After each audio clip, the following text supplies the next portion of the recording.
Chris and Sabrina on Breeze 93.9.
Listening to The Link with Chris and Sabrina on Breeze 93.9.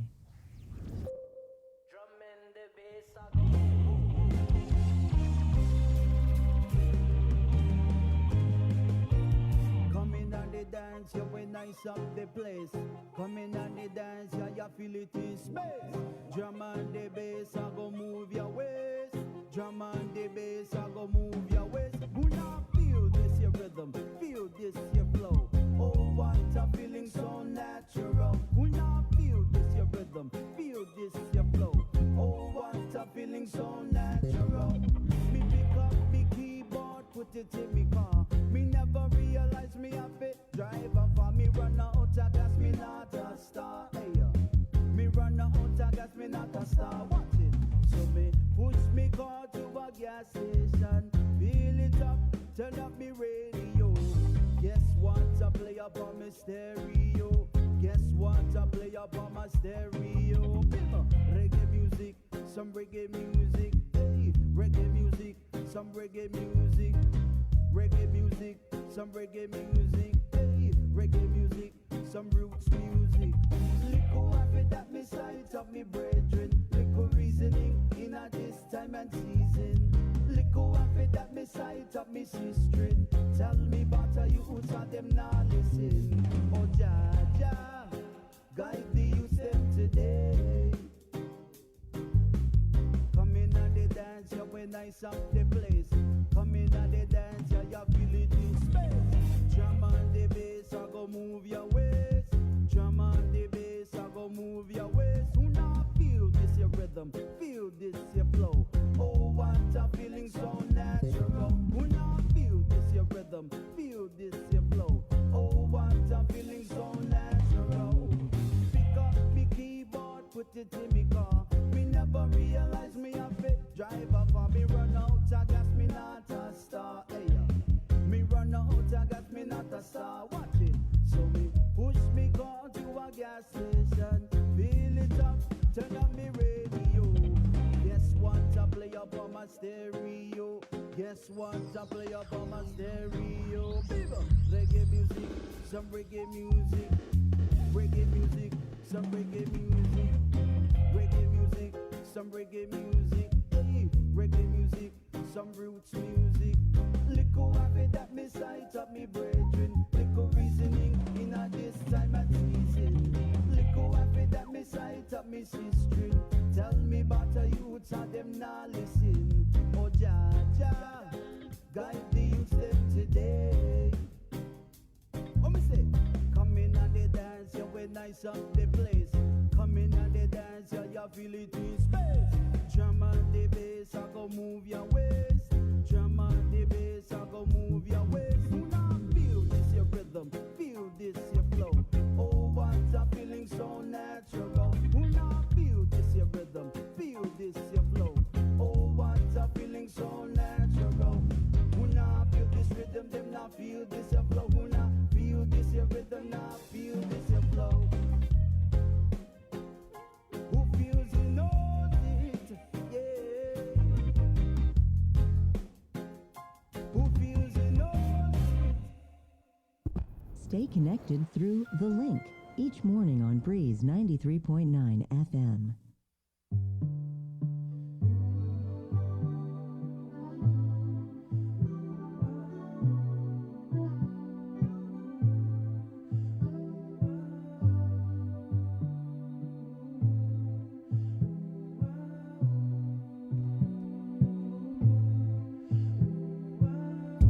Let me take you to an island where the sun never stops shining. Let me take you to an island where the sun never stops shining. Can I take you to a place I call home? Down south in Pneumatic where my family roams. It's a hot summer day and we all kicking back, sipping on a cold one. Now what you think about that? That's life here on this island paradise. Yo, I'm going back soon, but I might think twice, cause that city life is way too fast. Yo, I'd rather stay in Guam because this life is bad. Sand beaches, surrounded by my nature. No need to worry about these player haters and my culture. I got love for my people, still rapping Guam, staying true to my chat loose. Let me take you to an island where the sun never stops shining. Let me take you to an island where the sun never stops shining. I come representing Guam, USA. Raised on a hill in the Ville by the bay. Y to the O and to the Izzy. Me scooped out on the mic getting busy. Y'all know this pot. Cruising the day, then park the spot after dark in the village. Jordan's where you'll find me. Or down in Naval Mag with my nails right beside me. We just chillin', cause that's the way we do.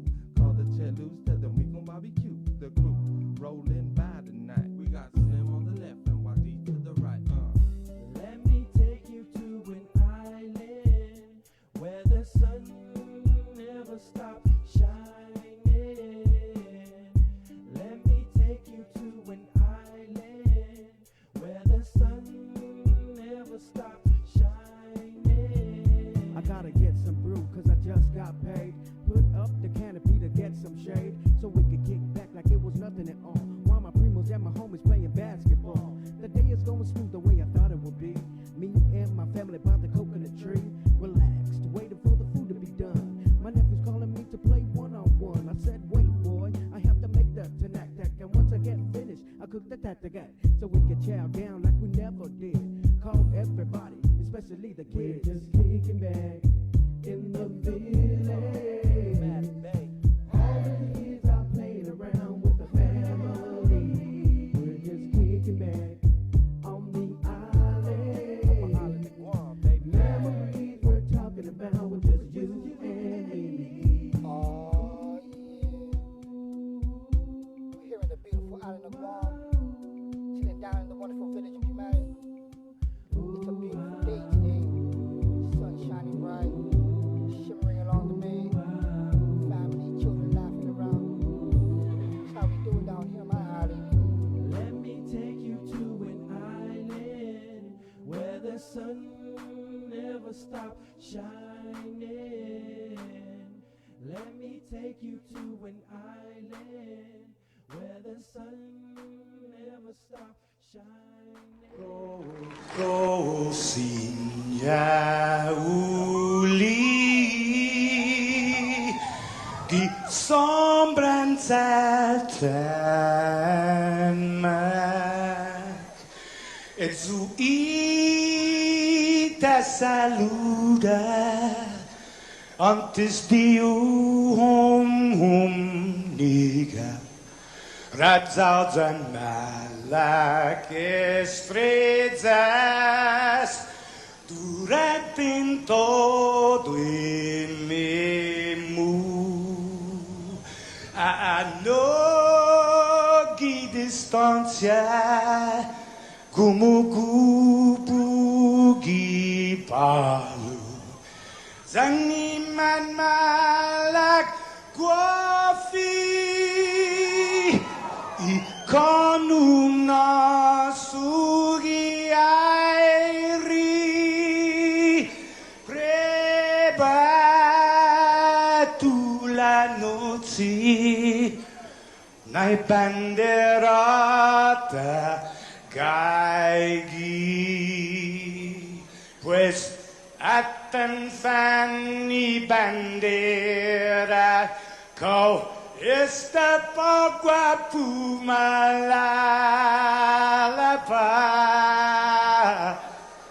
Gilo tanu man libri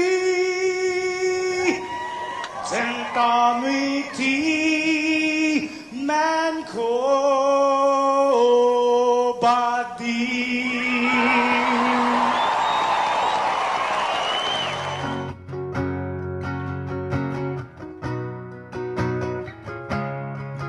Fanogi chamoru politanota kantai matunonya gitoru iluga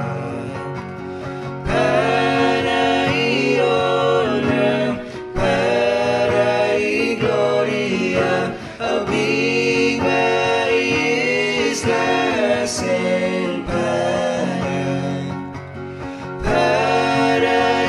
Paraiona, Parai gloria, abiba islas el para.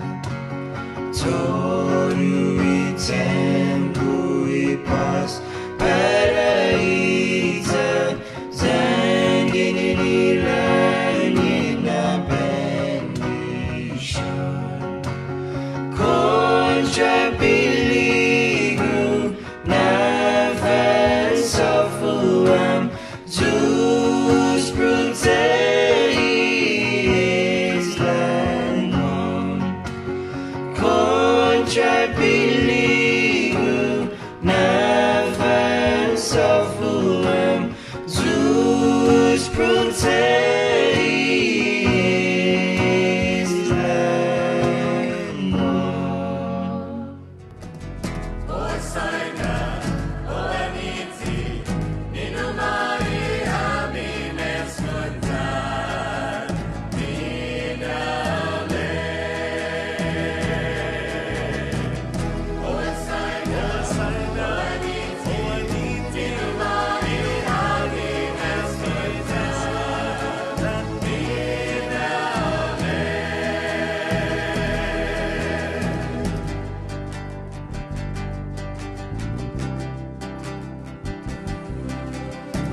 Good morning. Woo! Nice one. Thank you, Jay. Good morning. Nice shirt too. It's Friday. You are like head to toe. Okay, I know. you've Well- got the Guam spam mask. You've got a wonderful circa early '80s Island Print shirt. Yeah. That's okay. that's the Chamorro going to mass. Yeah, it is. Well, Old let's school just put it this way. On my way into office, one of the guys was outside, and he was like, "Oh, look, the bus driver's here." So I guess the bus driver shirt. What's up, Bree? Well, actually, I've got a shirt, and everybody thinks I'm a tour bus driver. Yeah. So, yeah, because it's Friday, try and look for the most loudest islandy type shirt in the closet. So this was it. I saw this one in the dark from across the room. It spoke to me. It's 6:23. What's up, Bree? So what? Are you out of quarantine now or what?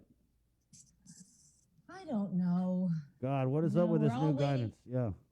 We're all waiting for public health to come up with the official guidance on the governor's executive order.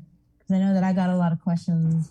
God, yeah. Okay, yesterday. so we do have a pool going I'm on. not Yeah. sure. I was gonna flush my phone down the toilet if people kept asking me, "Hey, what's up with this new?" Like, I don't know. They released it, and then it's waiting for public health additional guidance or something. Yeah, the guidance Yeah. on this whole vaccination verification. We do know public health, right? They started their vaccination verification process, but we heard, they're pretty much inundated because Yeah. people are trying to get that verification. Yep.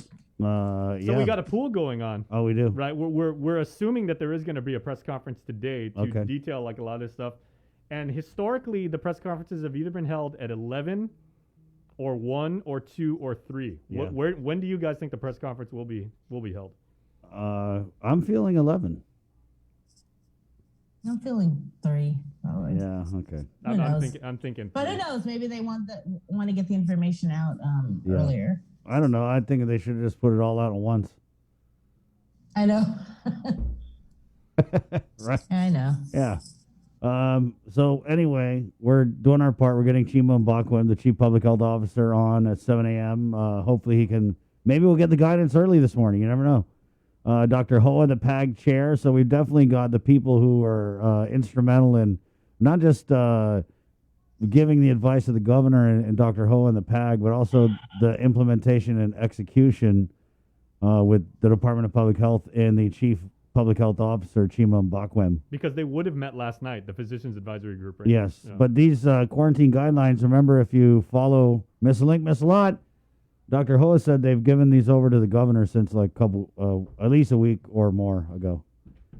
6:25, the show is brought to you by East West Rental, Calvo Enterprises, IT&E, and our friends at Jack in the Box, where you can get those cheddar biscuits. Bro, dude, fellow brown girl, the cheddar biscuits.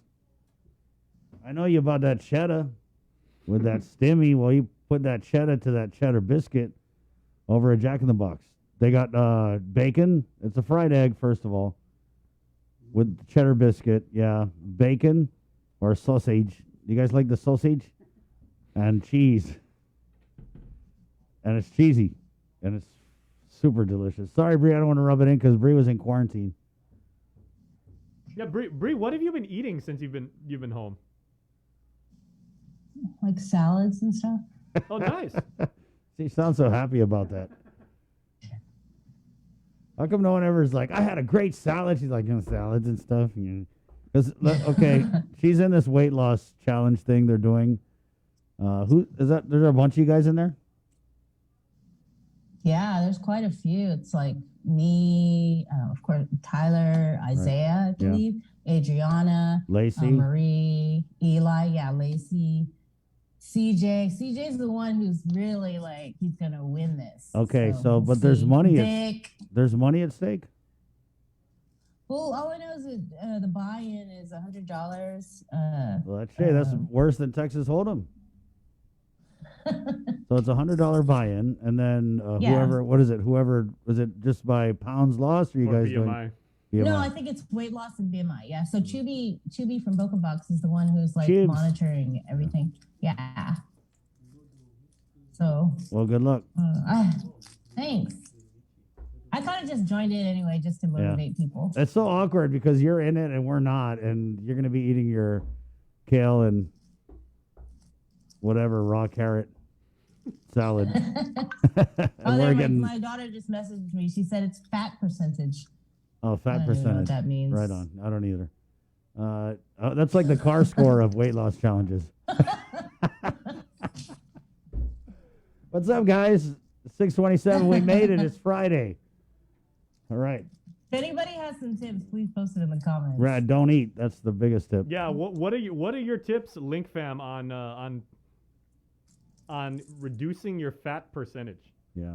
We would love to hear your guys' strategies. Let me just tell you though, guys. Honestly, full disclosure, don't get mad, Bree, but since everyone started this weight loss challenge, they've all been grumpy.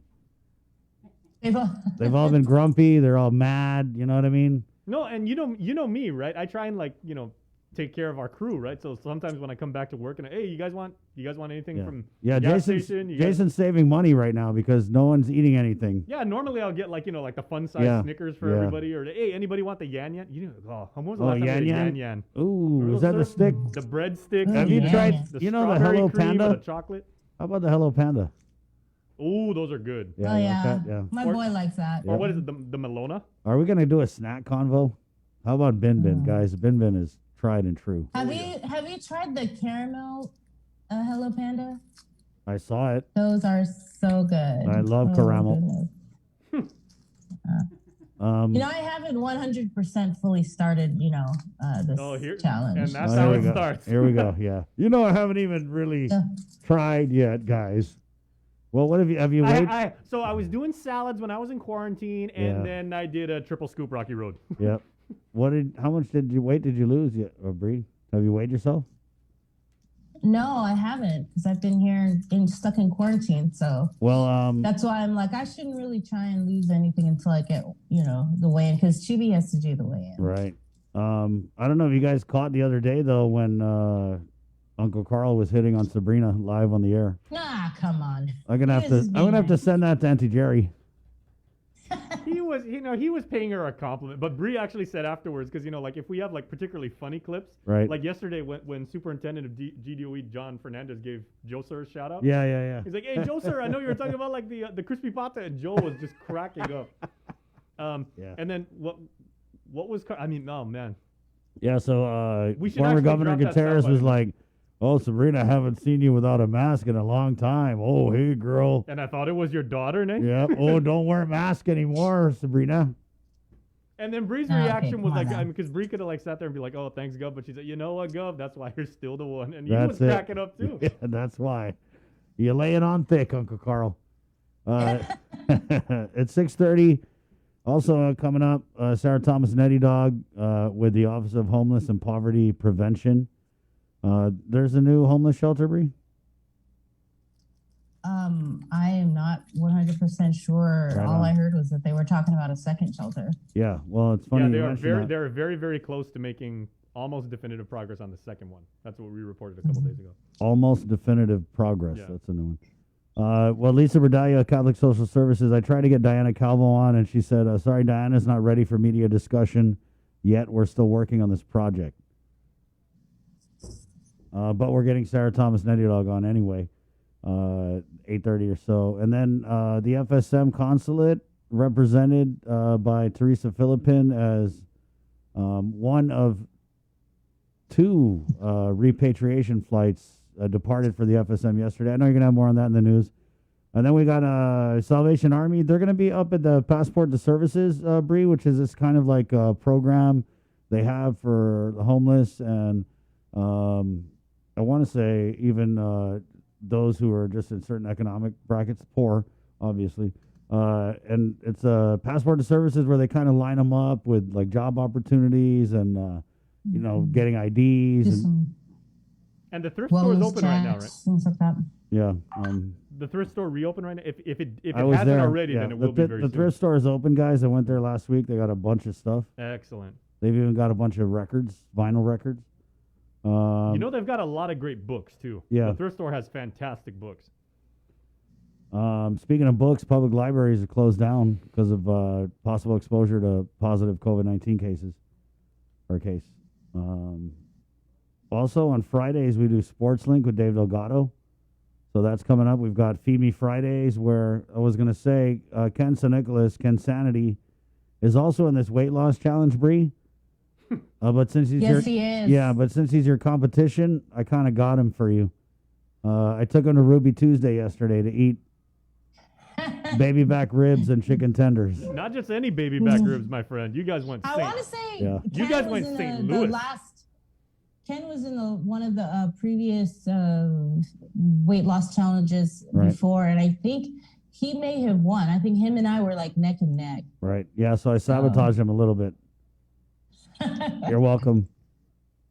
Thank you. Also on Fridays, we do our sneak peek of the One Micronesia podcast. Yep. Jay? Yeah, so Vic actually, he has a fantastic guest today. She is a native of Palau, and she's a wonderful mother, and she said she's got this amazing relationship with her kids, but she's also an artist. So, you know, she paints, she draws, she writes, and she also, Bree, you'd really like to hang out with her because she's very crafty. And so what she did is she saw that her kids were, she's made her kids from when they were very, very young, these little dolls, and they asked her one day, and they're like, Mom, why don't we make Palauan dolls and celebrate our culture? And she goes, you know, that's a heck of an idea. And she has parlayed it into a business now. So now she's got this this business where they've got these wonderful, beautiful Palauan dolls. And she talks to Vic about, you know, like just celebrating her culture and, you know, what it takes to make a doll. And, Right you know, on. her and her kids now have this family business. Sweet. That's going on. Then we got, of course, Cover Me. All of it on the way right here on the link at 6:33. I got somebody that's checking in, Anthony Garcia. Hello, Mr. G. Hafide all the way from Ludovici, Georgia. Wow. Rosemary LaGuardia, good morning, team. I'm not sure if that's Georgia the country or Georgia the state. I'm pretty sure it's Georgia the state. Ludovici. I don't know. Hope so. Doesn't really seem like there would be a Ludovici in like Georgia the states, right? What kind of tarnation name is Ludovici? This is America. Oh, no, you're right. It's in Georgia. Oh, It's in America. Georgia, so This is America. We don't take you to your kind too well around here. Georgia Peach. Yeah, Fatima Baxter, good morning. Jennifer Uruo, good morning, Guam. Mama Bear Debbie Davis over in Kentucky. She's sharing little deets about her weight loss journey as she says she's on Weight Watchers. And started 22 months ago, lost 76 pounds, losing it slow and feeling healthier. Wow. Wow. Yeah, that's great. And you know what? And she still manages to send pictures and post stuff on her timeline. God, please send Debbie Davis a friend request. She's the nicest person on God's green earth. And she has got amazing food pictures with this. Remember she sent us that picture of like the barbecue sauce she was using? Yep. I mean, Sonny's barbecue. A restaurant would say, wow, that's a big tub of barbecue sauce. It's a huge container. Sally John, good morning. Thanks for watching. Roberto Fracassini, buongiorno, Guam. Hey, have a good run. Marsha Lujan, good morning. Happy Friday. Yep, Friday. Woohoo! Bev Test J Solis, good morning. Familia and KUAM from today's road. As there was a bad accident last night in Chalampago, right, Bree? Yeah, it caused a lot of traffic backup, and Yeah. they transported the individual to Naval Hospital who had minor injuries. Right, yeah. So I got stuck in that. I was going to take a picture, but I was like way up past Ada's funeral home. So I ended up doing a U-turn and going through Barragata. Also had an episode with a huge ass spider in my car last night. Whoa. Crazy. A spider in your... You know the big Yes. Big- Oh God. Wait, not the daddy long legs, right? no, the no, thick no. one. The tarantula, the Chamorro tarantula. This is This- the one you would this- classify as like thick wolf with the two spider? C's, right? It was thick. It was tick. It was a tick spider. It's on my Instagram story if you guys want to check it out. But it's like everybody's worst nightmares Nice when you're plug, by the way. driving. When you're driving and the freaking big spider was like right there. So I was just sitting in traffic and I was like, you know. I looked over and I was Okay. like, holy what? Can I share a side story? Sabrina has done this to me on at least I knew it. on at I least two knew it. occasions. Like, what was that, Bree? 6 months ago, we were in the quarantine. I'm already in the office. I'm jamming along, getting like the elements for the show ready. Right? She sends me this WhatsApp message in all caps. OMG, can you please come out here? ASAP, ASAP, ASAP, hurry up. So I run outside, right? She's actually not even parked regular. She's wedged right against the door of the back of our studio. And then I was like, okay, what's the matter? She goes, I think there's a spider on the roof of my car. And she wouldn't open the door. She's terrified of spiders. And she's like, can you please check? And I looked over there, turned the flashlight on my phone. I was like, there's nothing there. She goes, are you sure? I'm going to knock you out if it is. You should have knocked the spider out. Yeah, and I was like, Bree, it's not there. You okay to get up? She's like, dude, if I see that spider, I'm gonna tear your head off. Joster's going to show you the spider that was in my car last night. Ah. Oh, okay. Yeah. This one big bug out, spiders Sabrina. I just can't deal with. Look at that. Whoa. Yeah. That's a big boy right there. Okay. Let me send you this other one, Joe. Okay, I've had geckos jump on me as I'm driving. Yeah, that's. I've never had a spider. Thank God. Geckos are cool. I don't mind geckos. Like you can call me in if there's a gecko. If there's a baby gecko and whatever, just call me in. I don't mind. I'll take care of it. Spiders. Hey, so though, what did you do with the spider? in I'm your going to car? show you right now. Oh boy. Okay, Oh. wait. I sent Joe a video. Would Glenn approve? Did you go all Glenn Lujan snake on it? or- Well, first of all, I was driving on the road, and what I wanted to do first when I saw the spider is I just wanted to drive right into the telephone pole. I was just like, I'm just going to end it now. Jesus, take the wheel. I don't care. Sorry, Link fam. I'm out. But here's what I did with the spider.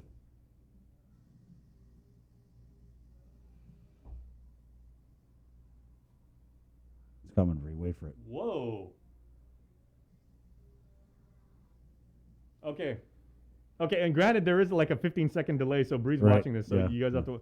Can we get Dr. Aubrey Moore from UOG on the line and figure out what the phylum and class of that spider was? All right, here we go. Oh, That's it. Yeah, so guys, if you're driving around Manila, the AMC area, watch out. There's a big-ass spider there that I threw out of the car. Now, you know what? We need to make a clip of what just happened. Yeah. And we'll put that up on YouTube with like Bree's face like looking all shocked. It's like Bree reacts to spider in car. Breax. Yeah. Those YouTube videos do great, by the way. But so this spider was so hairy that when I grabbed it to throw it out of the car, like its hair got stuck in my hand. It was like little cactus, the little cactus gets stuck in you? Yeah. Wow. Mm-hmm. Yeah. So it smells prickly. Yeah, it was prickly. Okay, so Chris Barnett has discovered a new breed of spider, the porcupine spider. that's how I almost died last night, guys. Oh, Well, we're glad you're here, bro. Cherish me. I survived. It's 6:40. Okay, let's get serious now. Everybody clock in. Let's do the news here on the link. Friday, May 14th with the very latest from the KUAM news team, Sabrina Salas, Matt Tanani. Good morning. Hi, everybody. The Centers for Disease Control and Prevention made a major announcement this morning during a briefing for the White House COVID-19 response team. CDC Director Rochelle Walensky announced the agency is easing mask wearing guidance for fully vaccinated people, allowing them to safely stop wearing masks indoor and outdoor events. However, there's instances where it is recommended that you keep your mask on, particularly in a healthcare setting or at a business that requires them, even if they've had their final vaccine dose 2 or more weeks ago, and also wearing a mask on airplanes. And with more news, here is Isaiah Uggan.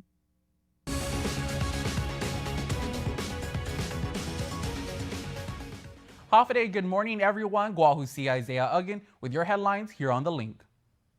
The governor has issued a new executive order amending quarantine policy for arriving travelers. Effective midnight, all incoming passengers who may have been fully vaccinated with an FDA-approved COVID-19 vaccine authorized for emergency are not subject to quarantine. Exempted travelers will still be required to self-monitor and comply with all public health guidance. Effective Saturday, the executive order also increases the number of people allowed to congregate for social gatherings to 100. The number of variant cases on Guam is climbing. The Joint Information Center report at least 6 more cases were confirmed by the CDC late Wednesday. With more on what this means to you and I, Sabrina Salas Matanani reports. Public Health Chief Medical Officer Dr. Felix Cabrera says the new variants of concern should not be cause for alarm. But here's the key part here is that it's also very well known that all 3 of our vaccines are very effective against the UK variant, as well as the California variant. And then the South African variant, especially the Moderna and the Pfizer, is very effective against the South African variant. Genome sequencing conducted by the CDC determined that 4 of the samples were identified as the UK variant, 1 was the California variant, and 1 South African variant. The COVID samples were from March and April. Basically, to summarize, what this new report shows us is that What's new, basically, is that we now have a confirmed case of the UK variant in the community, and we also have a new case of the South African variant identified in quarantine facility, but no evidence of South African in the community. According to Dr. Cabrera, the new variants of concern and the 17 positive cases reported by the JIC Wednesday night will not have an impact on plans to move forward with changing quarantine protocols on May 15th. This is attributed because of Guam's high vaccination rate. If you are vaccinated, it will this news is, almost means nothing to you personally. It may mean something to family members that you may have that are not vaccinated. So please encourage them to get vaccinated, because that's what's being shown here, is that there hasn't been a single variant that has shown to not be susceptible to vaccines. In total, 16 variant cases have been identified on Guam. Up to 40 FSM citizens who have been stranded on island because of the COVID pandemic will begin making their way back home. In coordination with the U.S. government, FSM Consul General Teresa Philippin confirms the first repatriation flight with 28 FSM citizens flew out of Guam Thursday to Pohnpei, with a second flight scheduled for today. Prior to departure, they were quarantined for several days, and upon arrival will have to quarantine again. The FSM had closed its borders to maintain its COVID-free status. An estimated 350 FSM citizens are stranded in Guam. Attorney Mike Phillips continues to seek payment for a landmark 1993 class action lawsuit he won, known as the Lola Cola case, nicknamed after plaintiff and former education director Gloria Nelson. Phillips has filed another motion in federal court in his latest bid to get paid. KUAM's Nestor Lecanto reports. Attorney Phillips represented some 4,000 GovGuam retirees who sued for payment of their cost of living adjustment and won a $123 million judgment. As counsel, he was entitled to 10%. Payments, though, dragged on for years, and in 2006, the legislature stepped in to force payment. Phillips believes he's still owed some $1.9 million, while the government contends the more than $12 million he's already received is payment in full. Phillips argues that there is still principal remaining, as previous payments included accumulated interest. He's filed a motion for summary judgment, which was argued Wednesday before District Court Chief Judge Francis Tydinko Gatewood. Phillips is seeking to validate his certificate of claim, an acknowledgement of the debt in a previous settlement with the government. Phillips has also sued Administration Director Edward Byrne for refusing to pay. Phillips says Byrne's only response is that he was told the payment was already settled.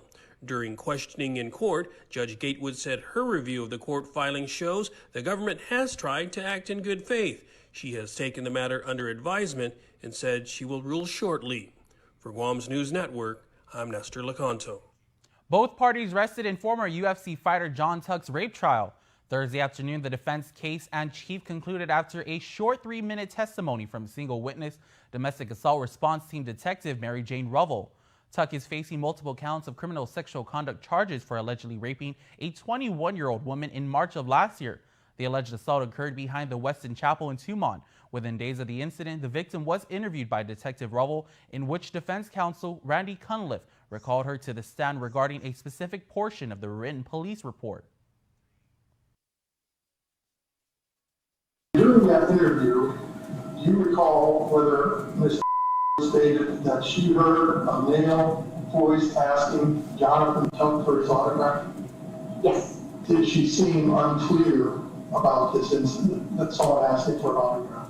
No, she just heard. Just like to confirm, ma'am, if you were able to...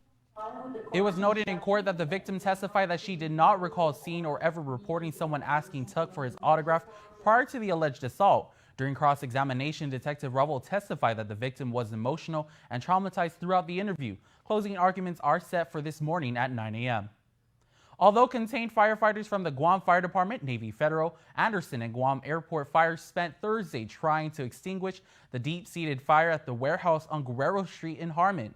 As we reported, the fire was called into 911 at around 4:40 Wednesday morning, and throughout the day, several units worked to fully put out the fire. According to GFD spokesperson Charika Chargaloff, because the unoccupied warehouse was packed with various items, papers, and even furniture, it has made it extremely difficult. DPW has had to come in with heavy equipment to assist. Chargaloff does ask that the surrounding areas continue to minimize water usage. She also adds that Wednesday night, a GFD firefighter suffered heat exhaustion, was transported and then later discharged from the Guam Memorial Hospital. As for the extent of the damage and possible cause of the fire, President of DeWitt Guam, Corrine Birking, said DeWitt has no comment at this time as the fire is still under investigation. That's the news for now. We'll see you all at 6 tonight on Primetime.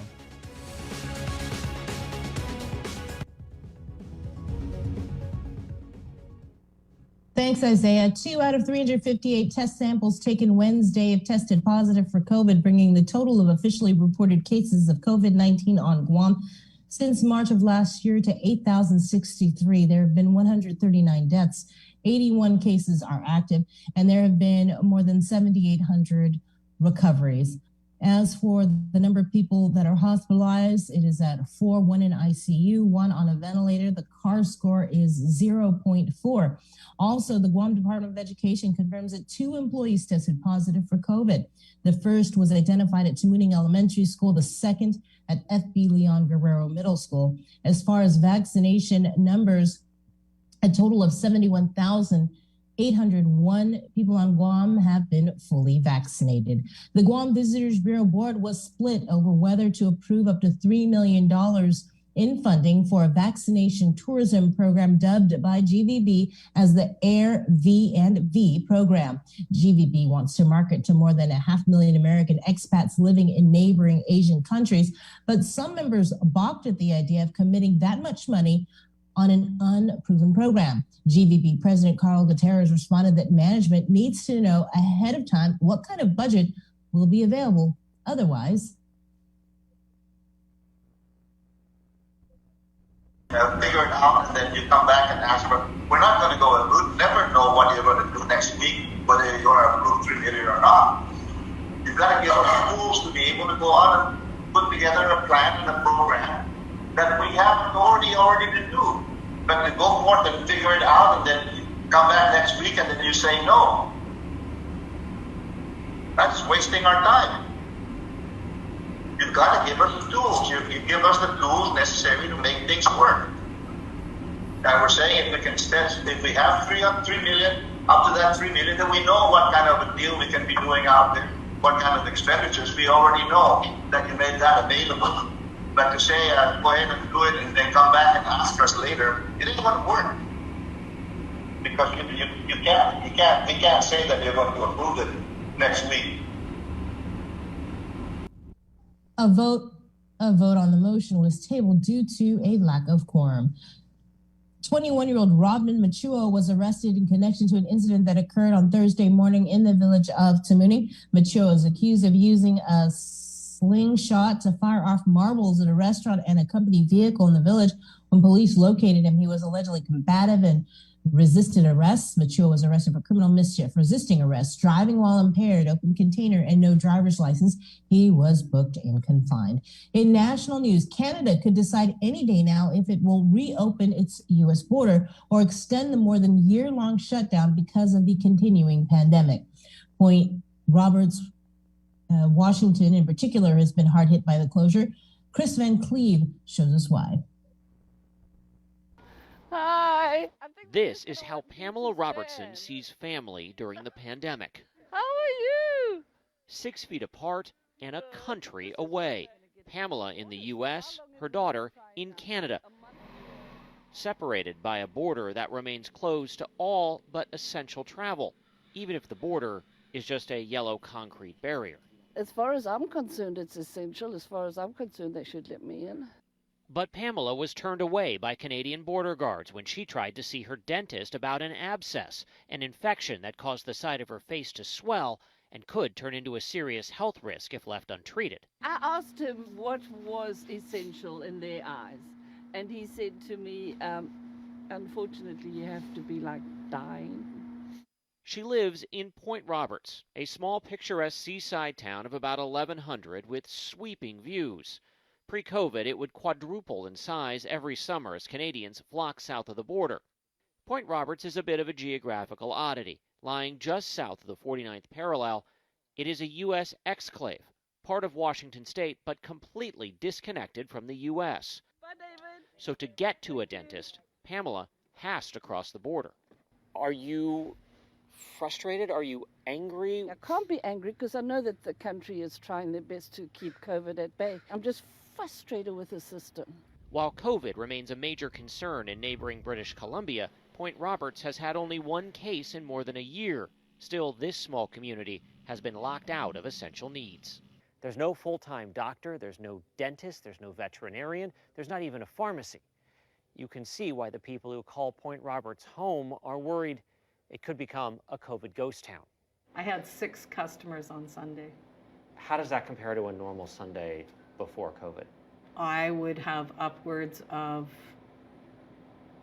30, 40, 60, depending. Tamara Hansen owns the Saltwater Cafe, the only open restaurant around. 95% of her business is Canadians coming for vacation or crossing the border for lower prices on food and gas.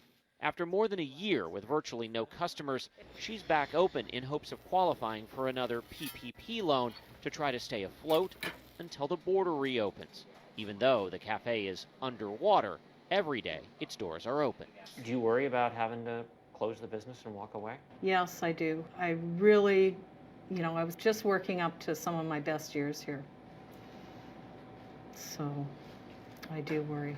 Virtually all Point Roberts residents are expected to be vaccinated by the end of the month, but Canadian officials aren't budging on the border issue, despite allowing residents from another U.S. exclave, Hyder, Alaska, easy entrance.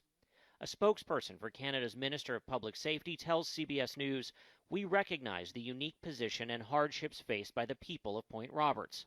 But Congresswoman Susan DelBene, who represents Point Roberts, says that's not enough. If this was happening in almost any other city in the U.S., people would lose their minds. And folks should be. There are things that can be done that make sure that we are protecting public health and safety and allow people in Point Roberts to move.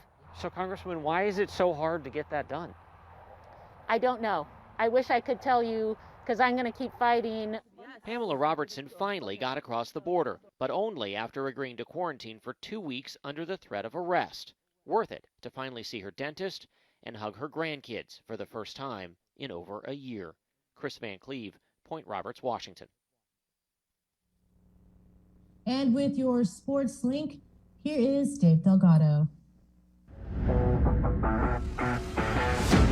Sports Link, brought to you by Cure Alkaline Water.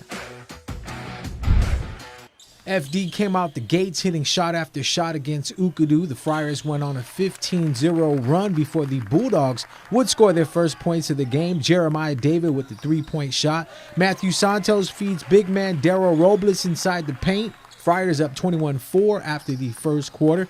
FD played to their size advantage. 7 different players scored for the home team early. Santos goes up with a shot off the backboard. Blaze Atta with steal goes coast to coast for the right-handed layup. Ukadu only hit 1 shot after multiple possessions. Jose Suarez with the nice assist. Elijah Garrido finished the game with 6 points. He goes baseline. Hang time with the pump fake to avoid the defender. Bucket off the window. 36-10 FD at the break. Atta saves the ball from going out of bounds. Kane Santos with the reverse finish. Friars held it down on their home court for the 63-40 win. Darryl Robles led all scorers in the win with 16 points. Blaze Atta finished with 14. Kane Santos chipped in with 10. Rylan Cahigo led Ukadu with 12 points. Teammate Mark Carriazo added 8. FD's boys soccer team were in action a few hours later. The Friars played against Harvest at the GFA field. FD attacking Harvest at the start of the whistle. Nainoa Norton with the first shot slips on the kick as Traven Kai comes up with the save. Off the corner kick, Norton's shot goes wide left. Another corner kick here. This time, Daniel Glasscock is off on the header. Friars again with back-to-back shots, but no good. Kai scoops up the low kick. Harvest got their first good look at the goal off a free kick that sailed wide left. Friars picked up the win, scoring 5 goals in the second half. E.J. Sablon scored twice. Gavin Baker, Daniel Glasscock, and Nainoa Norton also scored in the win for FD. St. John's and Notre Dame opened up their 2021 IIAG girls volleyball season at St. John's. Tylee Shepard with the ace. Shepard tied the game at 19 in the first set with back-to-back aces. Ostia Mendiola's kill put the Royals ahead 21-20. St. John's led 26-25 after a huge rally that put the limited number of fans in the gym on their feet. Manami Rabago scored twice to give ND back the lead 27-26.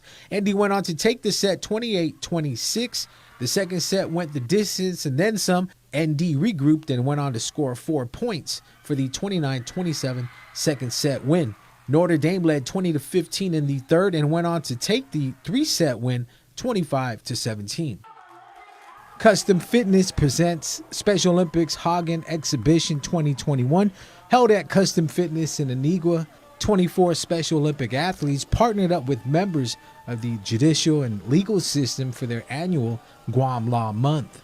We have some judges, justices, probation officers, marshals, clerks, and so that's just super special. It's very historic for us to partner up with the Special Olympics today. They want to make the world a better and more joyful place, one athlete, one volunteer, and one family at a time, and we're happy to be part of that. The exhibition introduced different exercises to the athletes. The workouts can be done at home. Cam Lorenzo says Special Olympics Guam is extremely grateful for the opportunity to join the annual event. Special Olympics Guam is extremely happy that the Guam Bar, the judicial system, has asked us to join them as a part of this Law Month Hagen event. We're extremely happy to be a part of this. We're trying to push home activity with them, something they can train at home, something they can learn at home or do at home, so to keep them active. Custom Fitness has hosted the Hagen event for the past several years. Their facility is equipped with the latest workout machines and top-notch trainers. We split them into about 3 groups, and for every athlete they're going to have 3 different events today. The first one is going to be a cardiovascular test with a rowing test.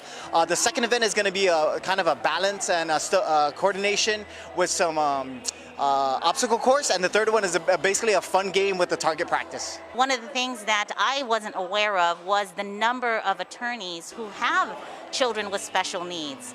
And as the president of the bar, this makes me more aware, acutely aware of the needs of my lawyers in terms of the help that they need as lawyers to help their children. I'm excited to have Alyssa be on my team today, and we're going to do a lot of great things together, and we're going to exercise, we're going to have fun, and we're going to do fantastic today, right, Alyssa? Right. I love Special Olympics Guam. A ribbon-cutting ceremony was held yesterday morning for the Athletics Hall of Fame conference room at UOG. Sports memorabilia from the University of Guam's past will guide the next chapter of Triton Athletics history as it decorates a newly dedicated conference room in the Calvo Fieldhouse. Well, number one, I'm very thankful to the Hall of Famers who donated items like John Borden, Chris Mesa, Dave Nelson, and others to make the room possible. We got more space. So hopefully other folks, we just named two new Hall of Fame groups. Hopefully some folks from that will donate. Hopefully some of the other Hall of Famers who haven't donated will now want to donate. So we're planning on this room even growing, and hopefully if we take over another bigger room in the building at some point, we'll have even a bigger room in the future.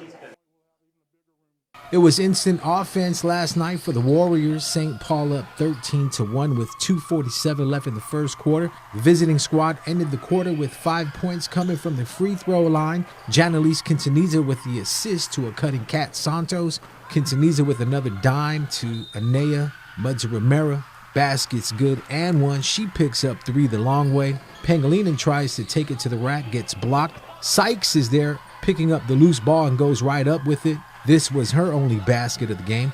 St. Paul holding on to a double-digit lead to start the third quarter. Almaguera gives it up to Hernandez after drawing the double team. 10 points for Hernandez last night. Quintanilla usually attacking the basket. This time she comes around backside to the corner for the long 2. GW volleyball star Tina Tongo dribbles right. Pangilinan with the screen. Floater in the lane drops in for 2 points. G-Dub down but not out. Good defensive stop by Marcus. Pass to Nkenko to Tina Tongo for the shot off the backboard. Quintanilla with one of her 4 steals starts hustling back down the opposite way. Nice bounce pass to Kelly Pinala. Pinala finished the game with 11 points. Mkenko came out in the fourth, banging out shots from the outside. Deep ball from up top is all net. Mudzi Romero scored 11 points for St. Paul. Rebound off the miss. Santos' pull-up jumper from the line is no good. Turnaround shot by Anaya goes in. St. Paul with the win, 72-41. JFK at home against Teason High for their Issa Boys Soccer League game. Islanders scored 6 goals in the first half. Noah Mueller with the header off the corner kick. Mueller again with another goal minutes later off the deflection. One tap, then shoots. Ball goes through for the score, 8-0 JFK. Chris Quito was out there flexing, showing his power. He scores after hitting the bottom corner of the post.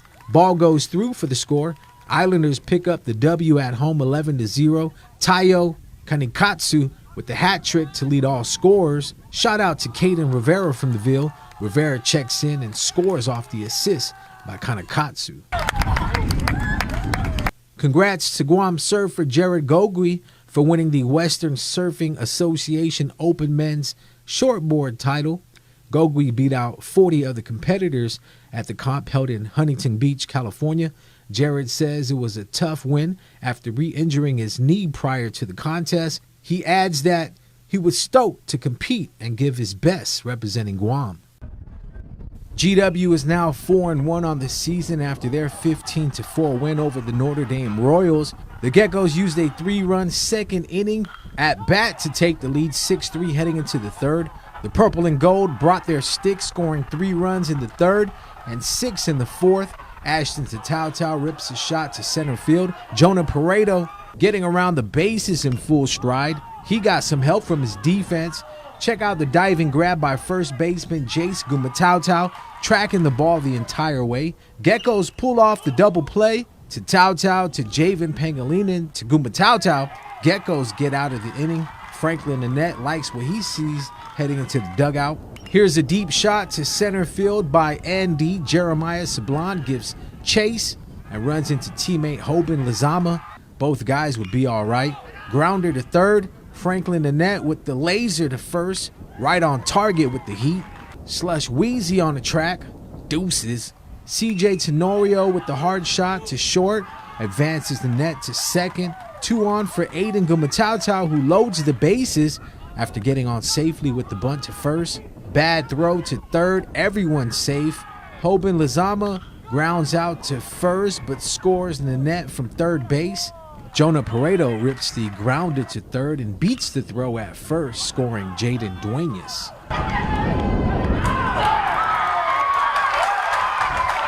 Friars and Islanders meeting up at the Phoenix Center. Daryl Robles with the basket and the foul. Free throw was good. Robles was all over the court for the home team, getting buckets. He gets back for defense down court and picks up the block to get the game started. 8-0 run by FD. JFK went on a 10-3 run but still trailed 21-15 after the first quarter. Amram Yobe was sidelined with an injury in the second quarter. Friars attacking the inside, scoring 14 points in the paint. Blaze Atta, corner 3. Drano. Yobe came back in the third quarter and scored 7 points. Pull-up 3 rattles in.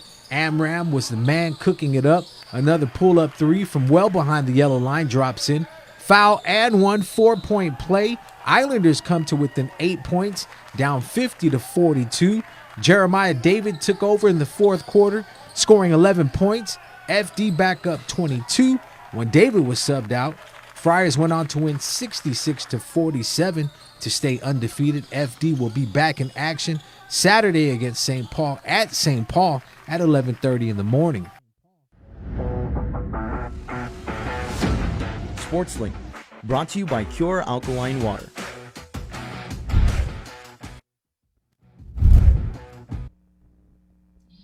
Public Health gave the green light, lowering the eligibility to 12 to 15 years old after the FDA and CDC approved the Pfizer vaccine. KUAM's Isaiah Uggins spoke with the island's first 13-year-old to get vaccinated against the coronavirus at the University of Guam Caldwell Fieldhouse. All right, you're gonna feel small poke.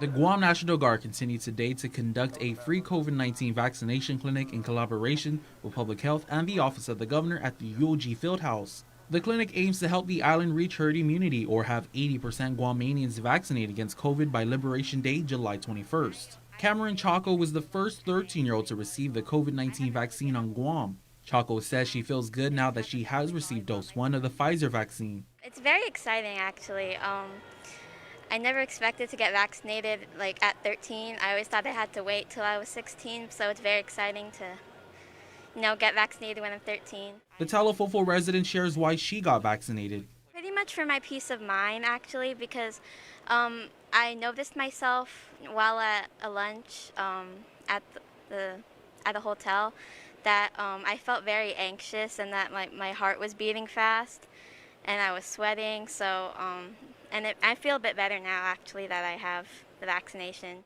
The McCool student encourages her fellow peers to get the shot. I do recommend people to get vaccinated because I really want to end this nightmare of a pandemic as quick as we can and get back to our normal lives so that we can all, not have to wear masks everywhere and social distance and be cautious everywhere we go. We also spoke with her mom, Captain Denise Chargaloff, who expressed how she feels knowing that her kids were willing to get the COVID vaccine immediately. It makes me happy because I'm noticing that, that she's noticing what I'm doing and how that's helping to impact the island in a positive way.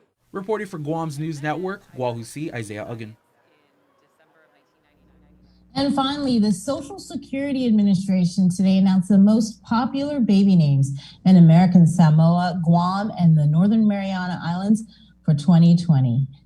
Gianna and Elijah topped the list. And some of the other top names for boys and girls for 2020 in our region, Alexander, Isaiah, Jaden, Jeremiah, and then on the girls' side, Haley. So there you go. That's your news. Stay tuned for more on the link. What about Talkilin? No Talkilin? No. What'd you say, Chris? Jaden? Yeah, I know about 85 kids named Jaden. I know Jaden. Yeah, right. And then now you guys have to be like Jaden -1, Jaden -2. Or you're gonna have to combo it like Jaden Rye, Jaden Napu. Everybody's got an Auntie Patty though. You ever notice that? I don't. You don't have an Auntie Patty? I have an Auntie Giant. 710. That's pretty cool. Where do they put that out at, Bree? The Social Security Administration. Gianna? What do you say? Their emails. Gianna? Gianna, yeah. How do you spell that? They spell it Gianna. All right. And then the number one boy's name was Elijah. Elisha. Mm-hmm. All right. Okay. There's there a you lot go. of biblical names in there. Yeah, well, that's good. We're a godly people, Jason. There you go. 7:10. We're going to take a quick break, and we're coming back with more of the link right here on The Breeze. We're KUAM-FM, Agani, Guam. It is Friday. Whoa, Betness! Viva Betness! Enter the Pacific Point GU Self-Storage, conveniently located near the Harmon McDonald's. We offer affordable rates, online payments, and auto bill pay for your convenience. Plus gate access daily from 6 a.m. to 9 p.m. Call us today at 648-7867 for more information.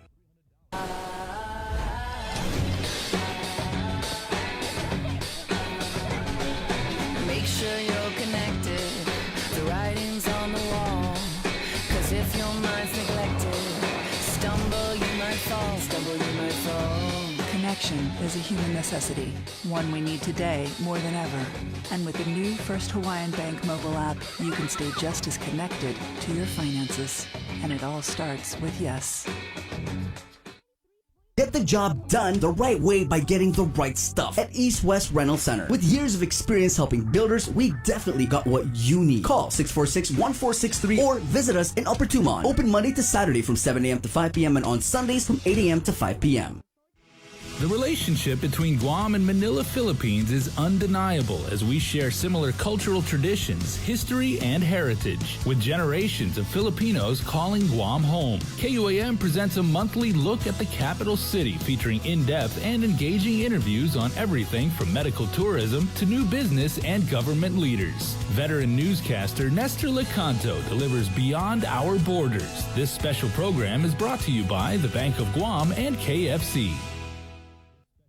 Uno Go, delivering meals from your favorite restaurants and more, including delivering sodas and adult beverages from the Bottle Shack. Visit uno-go.com or download the app today. Also follow them on Instagram and Facebook. KUAM's multi-platform morning show, The Link, just got a little more delicious with Feed Me Fridays. Chris, Sabrina, Jason, and the rest of the morning crew will take some time each Friday to talk food, taste food, and bring you all the latest and greatest in food from King's Restaurants and Ruby Tuesday Guam, old faves, new hits, and everything on the menu in between. It's Feed Me Fridays on The Link. After a year with so many games and events delayed or unplayed, the world is ready for anything and everything in the world of sports. KUAM Communications is ready with more games, more championships, and more specials that are guaranteed to bring out the fan in you. Don't miss a minute of gameplay from NBC on KUAM TV 8 or from CBS on KUAM TV 11. Every month, we'll bring you the action and excitement. Brought to you locally by Michelob Ultra, Superior Light Beer, and Docomo Pacific. Just more great reasons to tune in and turn on so you'll fall in love with TV again with the best from KUAM Communications.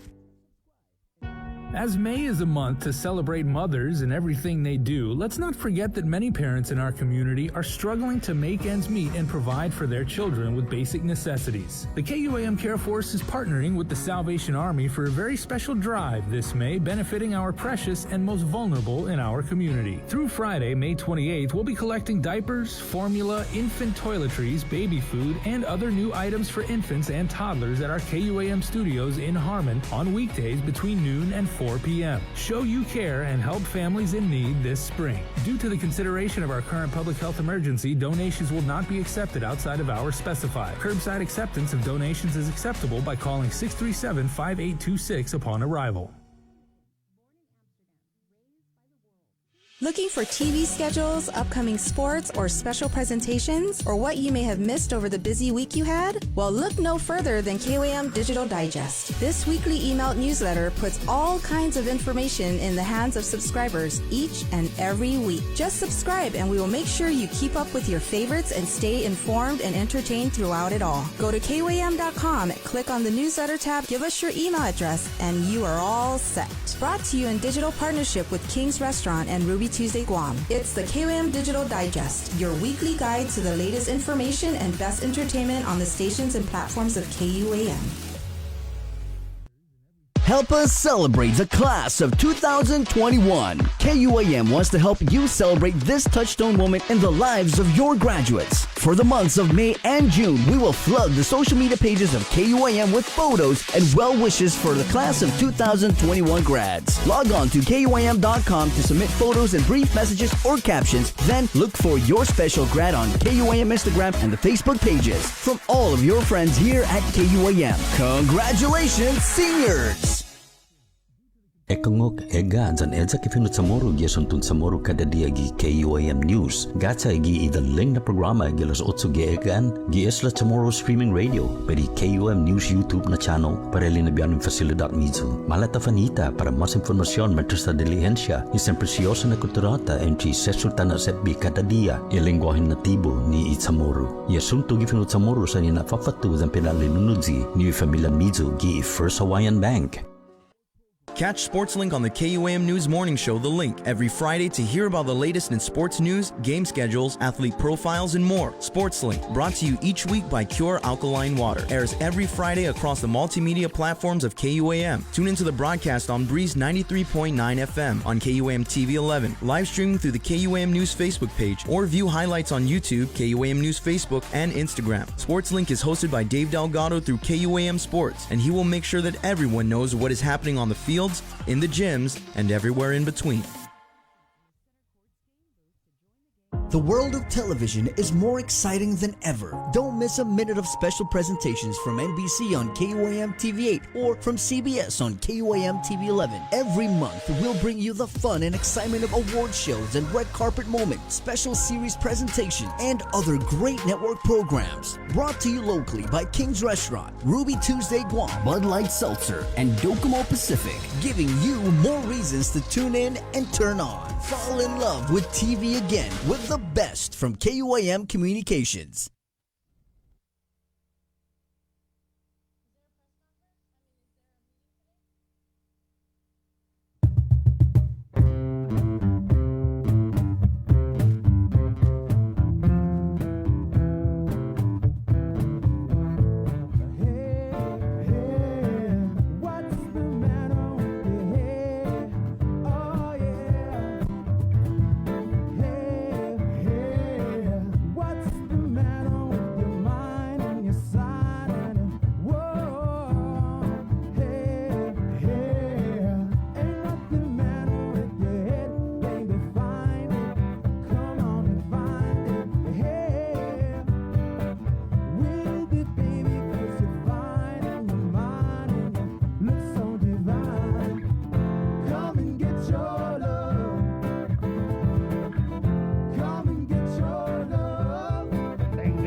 Lulu, wipe away the mugu.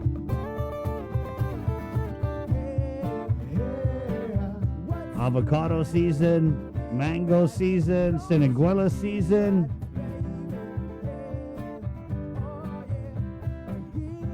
Autis season. The time of the season, guys. Star apple. Always. Yep. 718. Good morning, Facebook Live. Ina Lee. Let me tell you guys. Ina. Our friend Ina Lee makes some pretty mean kimchi. Let me tell you what, boy. Golly gee willikers.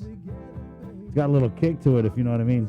Wait, what was the backstory about how you guys got like a batch of Ina's like famous kimchi? Well, she came here at the height of the pandemic out of the blues and just donated a bunch of like hand sanitizer and, you know, because the Koreans, they're very OCD as a people, so they have the best hand sanitizer, wipes. They do. No, we use That all thing- Korean products here yeah. for like the first 4 months. Yeah, it smells like the hospital. Yeah. You open it and you're like, oh god, that's sterilized. Yep. Oh, they're putting extra alcohol in here. It says like 80%, but it's really like 92. No, we had Korean made wipes. Yep. We had the gel. We had the Dr. Clean sanitizer. Yep. We was getting sanitizer by the Tunky. Even the Hannah brand, right? I Yeah, think the Hannah's Hannah from brand. Korea. Yeah, yep. You know why they call it Hannah brand, right? Because you wipe your Hannah with it. Yeah, but that's how we know Ina Lee. Good lady. Also, Pong Chapman, good morning. Lillian Cruz, good morning, KUAM team. Joy Rivera Woodward, always a loyal Link Fam member. Thank you so much. My classmate. Yeah, mine too. Yes, definitely. At 7:20, coming up, Dr. Ho and Wen, kind of going over this new guidance that came out, Bree. Well, first of all, the social gathering limit has doubled from 50 to 100. Like I said, gun it to 100. What was the guidance as far as the quarantine, Sabrina? Well, it was if you're fully vaccinated, you wouldn't have to do quarantine, and I believe it was based on verification, upon verification. Right. So that's kind of that's like the part. That's the part that's kind of asterisk, right? Right. So we're supposed to all wait for the guidance that comes out of the Department of Public Health. And so we've all kind of been waiting like, okay, so how does this work? Because it kicks in, said midnight, May 15th. So was that last night or was it, is it tonight? I feel like every time we're doing something at midnight, we go through this situation where like, wait, is it midnight tonight or is it like tomorrow, 11:59 a.m. or is it, you know? So midnight on May 15th would be tonight after 11:59 p.m., which is actually tomorrow So morning. 12:01 a.m. Right. Was the most but I hope we asked question last night. It's like, wait, so is this midnight tonight, midnight Friday? And then like Nestor had and it's amazing. Everybody that's worked in journalism or is, you know, like in public information officers now, like everybody goes through that and everybody makes that mistake at some point. Remember Adelup had that like last year. It was at a press. Yeah, it was during a press conference. Yeah, and they were like, okay. Even they were confused. Yeah, and they said it kicks in on Thursday, and they're like, oh, I'm sorry. We meant it kicks in on Friday at 11:59. Just quit doing it at midnight. Jesus Christ, that's the easy way out. Start doing it at 6 in the morning. Sorry, Lord. Yeah. It's 7:22. Let's go ahead and do Cover Me, guys. Shall we?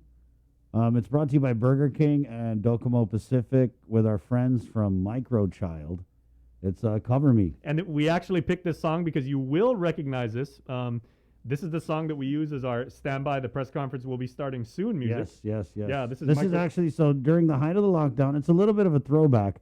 During the height of the lockdown, we asked a bunch of local artists to do, because this is the first Stay Home Live Local Fridays that we did. Remember that? We did a Stay Home Live Local Fridays. Shannon McManus and her bandmates are so gracious. And so we had a bunch of local artists do these videos where they're like asking everyone, hey, stay home, check out our jams and stuff. So it's kind of a throwback because nobody stays home anymore.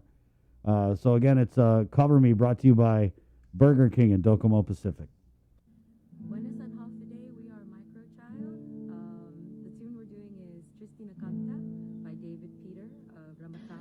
Buenos and half a day, we are Microchild. The tune we're doing is Tristina Canta by David Peter of Ramatao.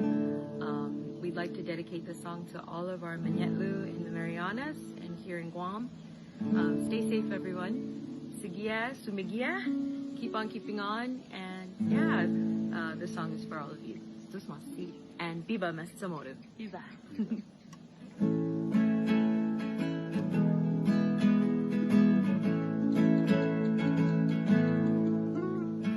Tristina canta, gihilo mapaganis, iboti lumispasyo gisado.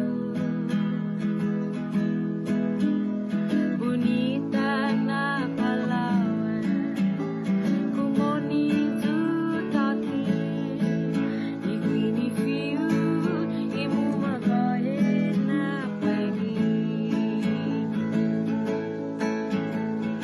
Neni hoguha na Palawan, neni hoguha winalzaku,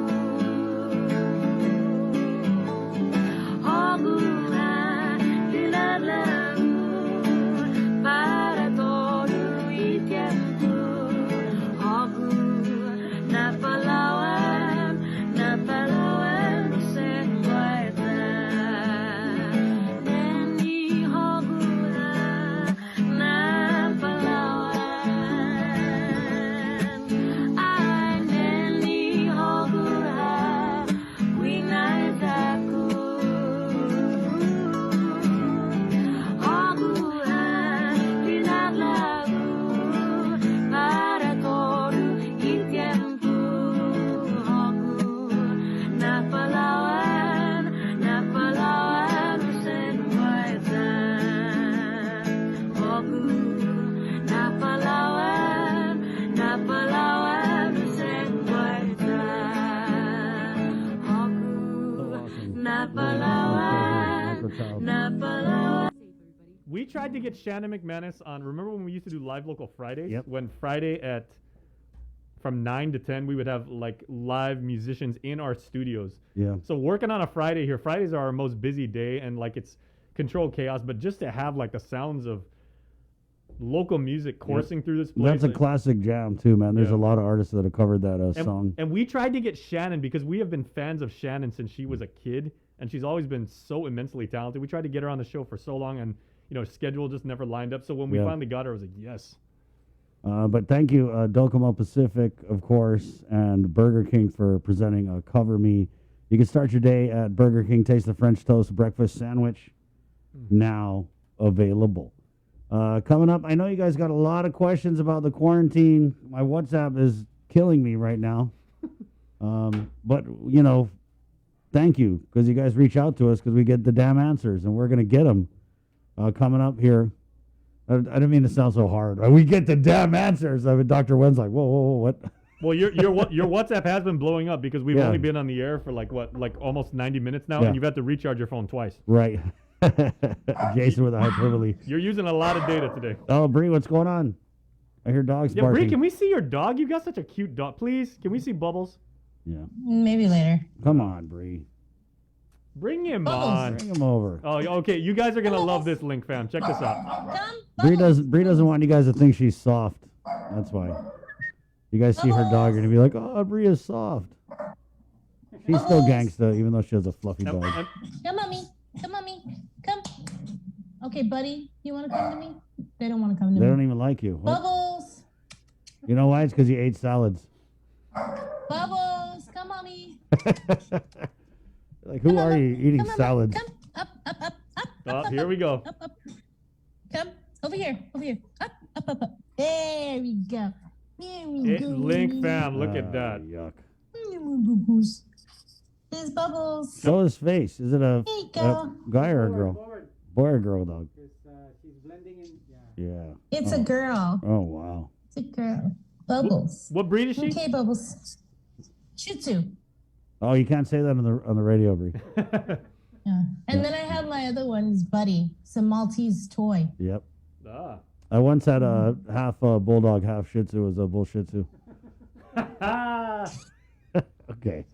Okay. It's 7:28. We're going to take a break, guys. We're back with more of the show Next, right here on the link. Family platter of fried chicken? Check. Tray of red rice? Check. Birthday cake? Check. 1 case of water? Check. 12-pack of beer? Check. 2 cases of Pepsi? Check. When you have a long checklist but are short on time, we've got you. Get it delivered by us. Order on the app or website at uno-go.com. Guam on demand. Shoot, I forgot the paper product. Oh wait, UnoGo has that too. KUAM's multi-platform morning show, The Link, just got a little more delicious with Feed Me Fridays. Chris, Sabrina, Jason, and the rest of the morning crew will take some time each Friday to talk food, taste food, and bring you all the latest and greatest in food from King's Restaurants and Ruby Tuesday Guam, old faves, new hits, and everything on the menu in between. It's Feed Me Fridays on The Link. As May is a month to celebrate mothers and everything they do, let's not forget that many parents in our community are struggling to make ends meet and provide for their children with basic necessities. The KUAM Care Force is partnering with the Salvation Army for a very special drive this May, benefiting our precious and most vulnerable in our community. Through Friday, May 28th, we'll be collecting diapers, formula, infant toiletries, baby food, and other new items for infants and toddlers at our KUAM studios in Harmon on weekdays between noon and 4 p.m. Show you care and help families in need this spring. Due to the consideration of our current public health emergency, donations will not be accepted outside of hours specified. Curbside acceptance of donations is acceptable by calling 637-5826 upon arrival.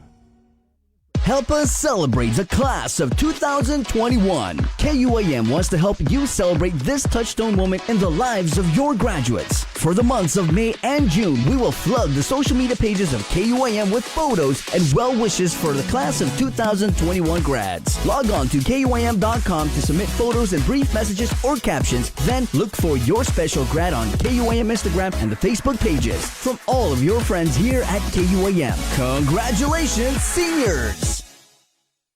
KUAM Communications and Denny's Guam presents Mamapreneurs, a special multi-platform series throughout the month of May showcasing mothers who are also local entrepreneurs in our community. In commemoration of Mother's Day, during weekdays in May, we'll feature daily profiles of these multitasking mamas and their businesses. Additionally, on KUAM News Primetime every Monday in May, we'll showcase a different enterprising mamapreneur. Check out our online directory of all these businesses as well on KUAM.com. And if you know a mamapreneur we should feature, send us a message on social media or email executiveproducer@KUAM.com. Mamapreneurs is brought to you by Denny's. Guam's Diner is always open.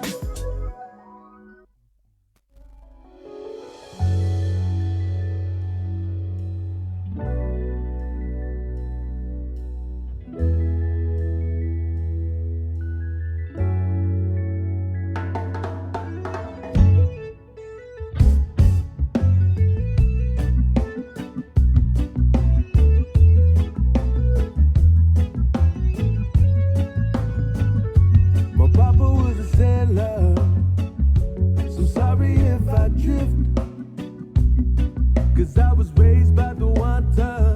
So the mighty waves came over it. But now I'm falling victim to the current life, pushing me left and pulling me right.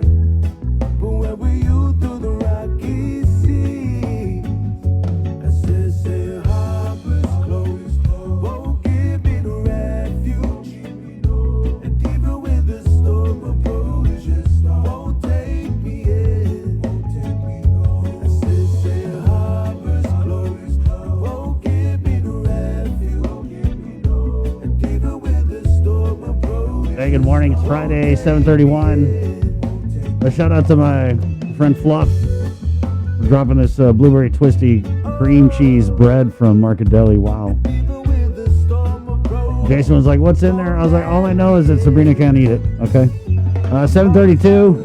I know you guys got questions on the quarantine. Well, guess what? You came to the right place.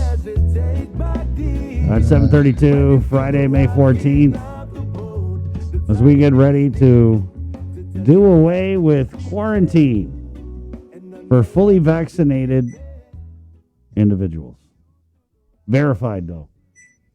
So, Dr. Ho and Wen, the Physicians Advisory Group, and just to kind of give you guys an idea of the timeline, this is something that they've been working on for a few months. They forwarded over their recommendations to the governor. I want to say like a couple weeks ago, And this was done, I think, before the little surge that we had. And now we're looking at the full implementation of these new quarantine guidelines going into effect tonight after 11:59 p.m. Right, Doc? Yes. It's exciting. Right. So what's going to happen at midnight at the quarantine of the Dusatani? Are they just going to release everybody who's vaccinated? It's a process that we go through, and I'm sure it's going to go a little bit slower. But you know, the big change is that if you're fully vaccinated, that means that after the second shot, you have 2 weeks after second shot, you're considered fully vaccinated. So if you coming in from fully vaccinated and you have you pass this, the second verification process, that mean that to prove that your CDC card is valid, then you can go without the quarantine and without home quarantine. That means that you can go and do whatever you need to do when you get back to the island. So if they cannot verify your CDC card by the secondary verification, then you might need to go to QFactor for a day or so until they can verify that, ensure that your CDC card is valid. So that's probably mostly for the people off island, but people on island that get the vaccination on island, public health have the web IC that hopefully they can check that at the airport to verify that you complete your vaccine as the CDC card stated. So that's a big change. But for the unvaccinated passenger or the partially vaccinated passenger, you still need to go to quarantine factor and test out on day 6. And if you're negative, you can go home. But if you're positive, then you need to be on isolation for the full 10 days until you're out of isolation period. So that's a big change. Okay, just to reiterate what Dr. Hoa said, fully vaccinated individuals who have their verification, their CDC verification. We're going to come back to this because this is something that is not as easy as it sounds. If you have a verified vaccination from the CDC, you can just go home straight from the airport, and you're not even going to be on home quarantine, right, Doc? No. You can just go do whatever. Wait. So you come in, you have your card, right? The card you get that shows that you're fully vaccinated, but that's not good enough. You have to have another verification that public health has to check. Yes. For Sabrina, the CDC card is, one of my patients come in yesterday, and her daughter in Seattle was offered $20 to get a card. So it's very easy to fake. So we really need to have a second form of verification for the people that get vaccinated in Guam. Okay, the public health should be able to verify your vaccination through what they call a system called Web IZ. Okay, It can be done at the airport, and that's the worst scenario. Okay, or people that come from off island, we're going to put a guideline that they need to have some type of verification. Now that can be a letter from a clinic, a letterhead in the clinic in the state that say that this person is fully vaccinated. There's a receipt that whenever you go vaccinate somewhere, they give you a receipt saying that you've been vaccinated. They can present that. Even at CVS, they give you a receipt that you've been vaccinated. So they can present something that show that the card and say that, hey, it's your name on it. That's the vaccination they're giving to you. Then yes, they can go. So there's a lot of way you can do the second verification. We make it easy for people from off island to come in. So those things will be on the guideline on the website. So I think it's a passenger to come into Guam responsibility to read those guidelines, because you don't book your ticket a day ahead of time. You book a week or so ahead of time. So you should be able to get those verification once you get on the plane. But for the local verification, I think that number one is public health, I think they are meeting yesterday to try to formalize a kind of across the board how a local person can get the verification. Okay, so I hope we will announce today so that way people know where to go and how to get them. Or again, worst scenario, they had to put someone in the airport that have access to WebIZ to verify as you come in. Right, because when I arrived last week Thursday or Tuesday night, there was no public health was there. They were just at a table, and there was no computer, no system or anything like that. Yeah. So that's what I'm wondering, that now with this new change in quarantine policy, if they're actually going to set up in an area with the computer systems so that they can just log on to the WebID, show them your CDC card, so that it is quicker. But earlier this week, Public Health did issue, or the Joint Information Center did issue the press release that said, hey, for those of you that are planning on traveling, you can sign up and request for the vaccination verification. Right. And then they gave you an email address to set up the appointment, and I believe a phone number to even call. And so I know some people that have called, no one's answering the phone. People that have emailed to schedule the appointment, and they have not gotten a response yet. I'm just kind of wondering, are they inundated now with requests for this verification? And that's why we're kind of switching this up? It's going to be overwhelmed with a lot of people. I would say that the people who want, you don't have to get the verification form now. If you travel, then you can request. So that way it doesn't bog down the system. But if you're not traveling anywhere, you don't need to get the verification form yet. So don't bog down the system and try to request it.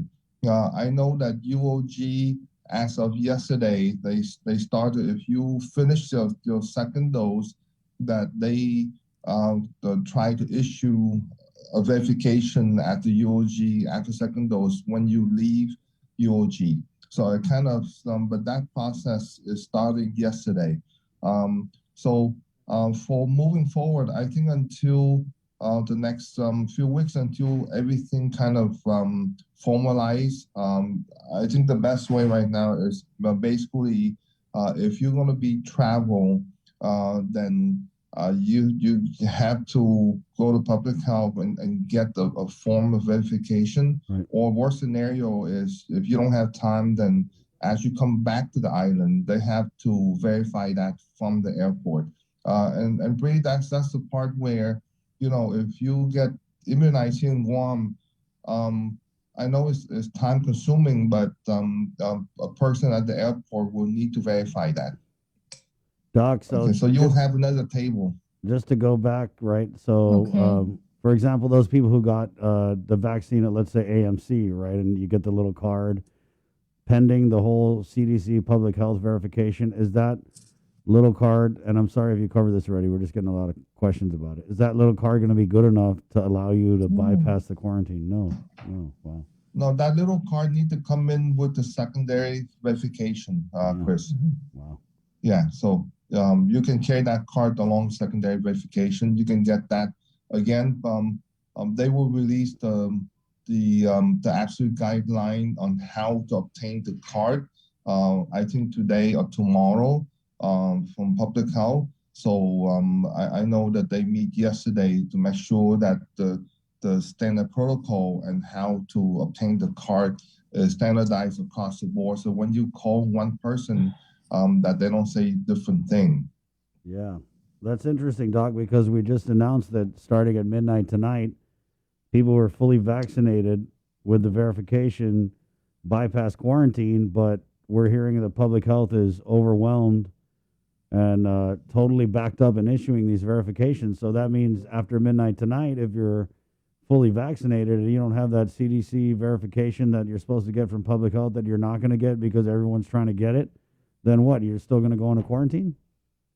No, like I said, Chris, the worst scenario, there's a person at the airport will verify your WebIZ vaccination status. Yeah, you're not going to be, I think the one that might go to quarantine for a day or so is the people that get vaccinated off island. But for the local resident that have vaccination here, they shouldn't be. they should be able to verify that at the airport. Okay. And so, in order to be What considered about fully vaccinated, that's 2 weeks after your second shot, right? Yes.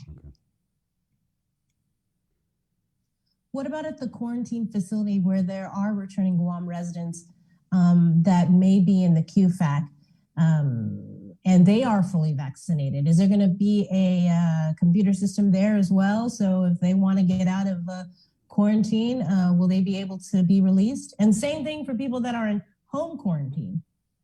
Yeah, the WebIZ is accessible on the computer. Someone have to have the ability to log in. So I'm sure that the quarantine facility should be able to log into the internet and retrieve the data. Now, how to approach that part, I'm not sure what the process Public Health have in place as of midnight tonight in order to let those people go home from the Q factor once the new guideline kick in at midnight tonight. But they should be able to log into the internet and retrieve the data. You say who, as in Public Health, not some rando. Yeah, right. I mean, certain people have privilege. Each clinic have the ability to do that, so that way we can give the shot and then we input that into WebIZ.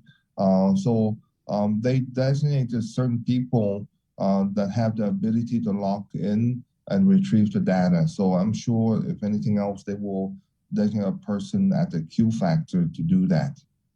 Mm-hmm. Okay, because there's going to be a lot of traveling. It's summer. It's just. I mean, you hear right that? here. You hear that right now, Bree? That's the sound of people buying airline tickets to go off island and spend all their money somewhere else. Yep, that's what's happening. Yeah. Way to boost the economy. So Doc, I'm just asking for a friend. If I'm in home quarantine right now, asking for a friend. So at 12:01 tonight, early this morning, my friend is fully vaccinated. Would they be able to be free?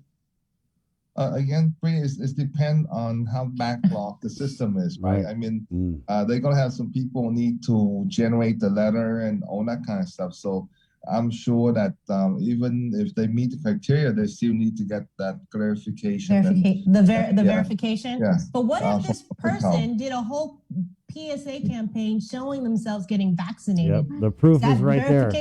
Can they forward the link? Can this person forward the link of that video to Public Health? This anonymous person. I hope. Guys, full disclosure, in case you're not, we don't like inside jokes here. What's going on is Bree is in home quarantine right now. She's fully vaccinated, and she has to be in home quarantine until when, Bree? Like next week? What, Tuesday, Wednesday? Next week, yeah. Yep. So she's just wondering if at midnight tonight her quarantine pumpkin is going to turn into a chariot. And it doesn't sound like it. I'm not the only one in this situation. There are other people that have messaged me that are on home quarantine or in the quarantine facility asking me, hey, do we get out? Yeah, I know. I'm like, I really don't Trust me, Bree. Yep.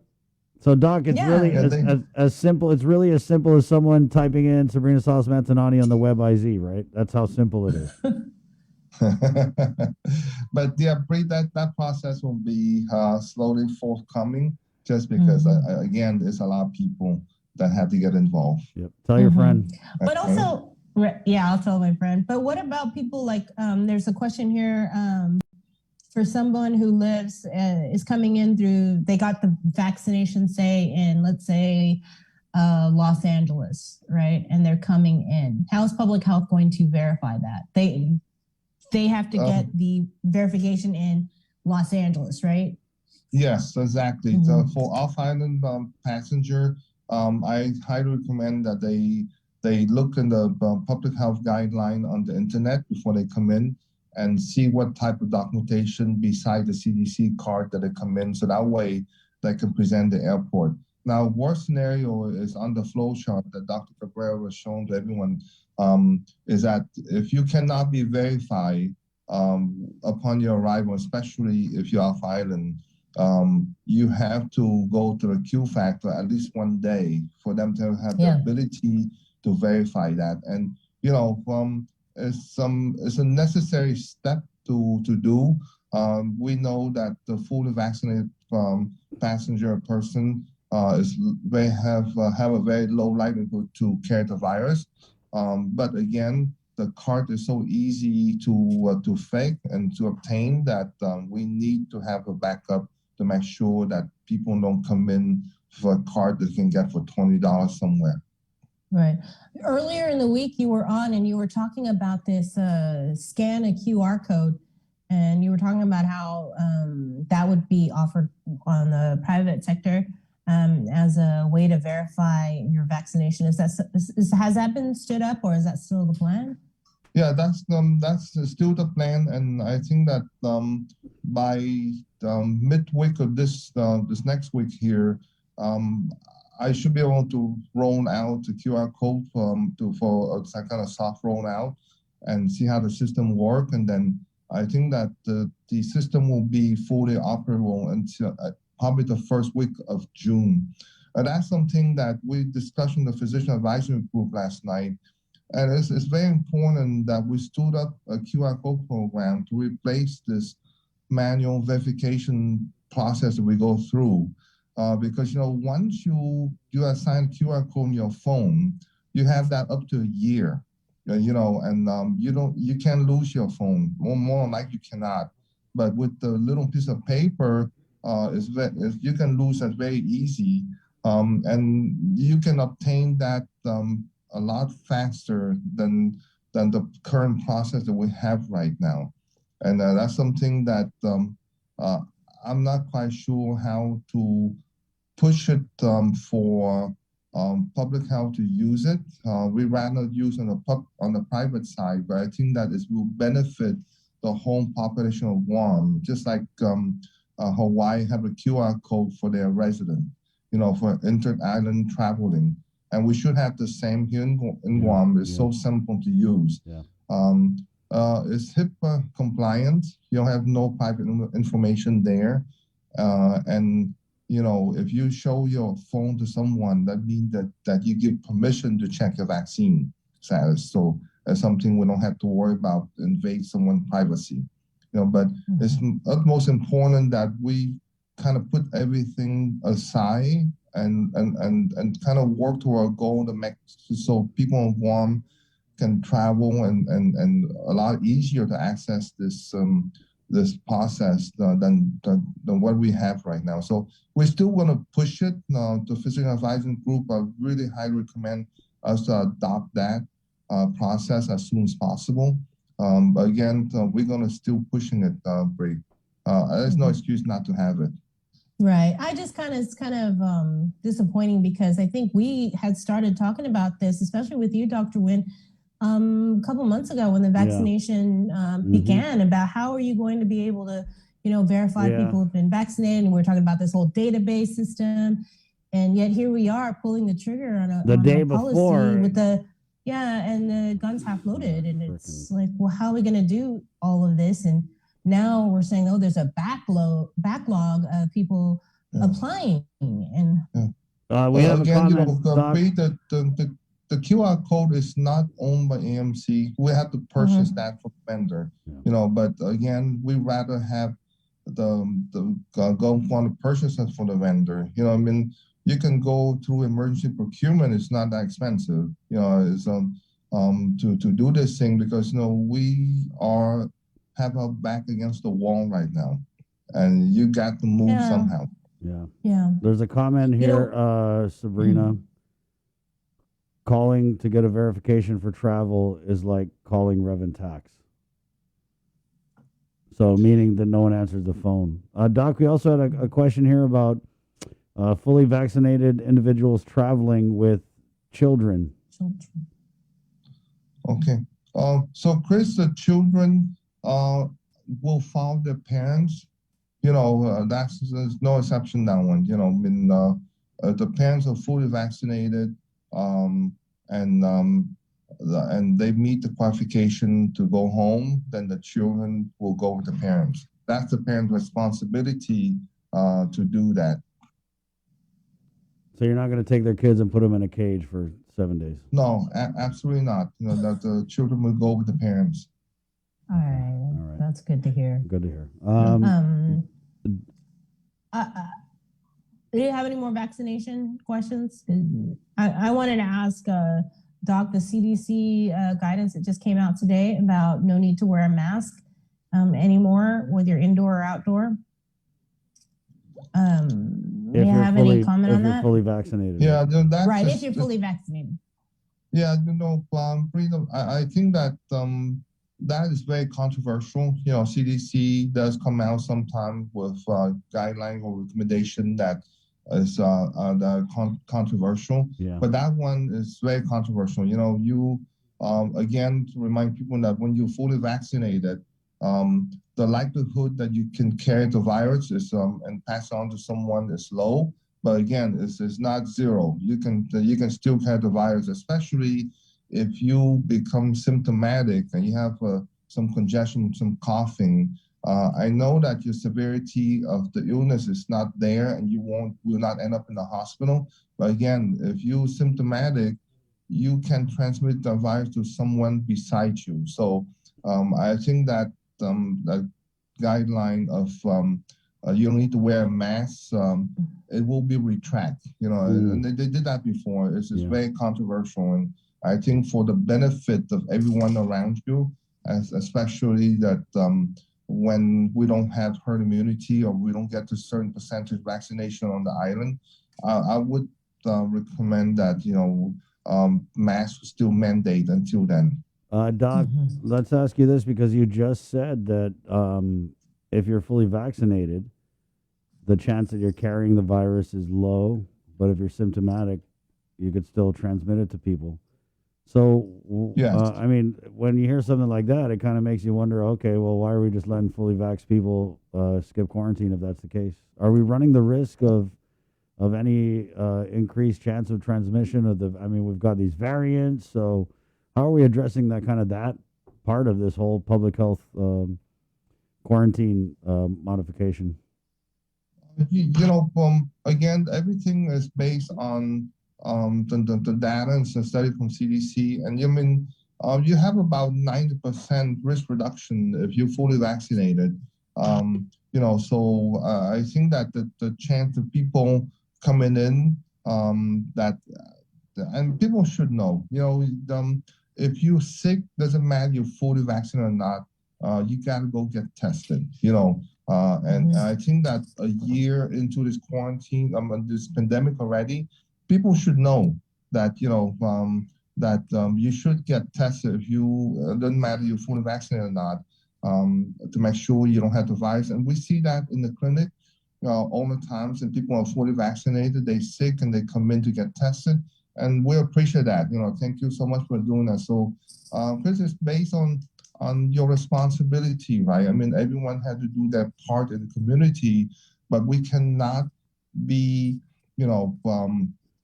going the current rate we go right now. So we're still going to ask people to be responsible, vaccinated or unvaccinated or not. That if you're sick, to stay home, go get tested. Okay, the only purpose of the vaccination is truly is to decrease the severity of the infection and decrease the risk of you being hospitalized. And again, the endpoint is dying for it.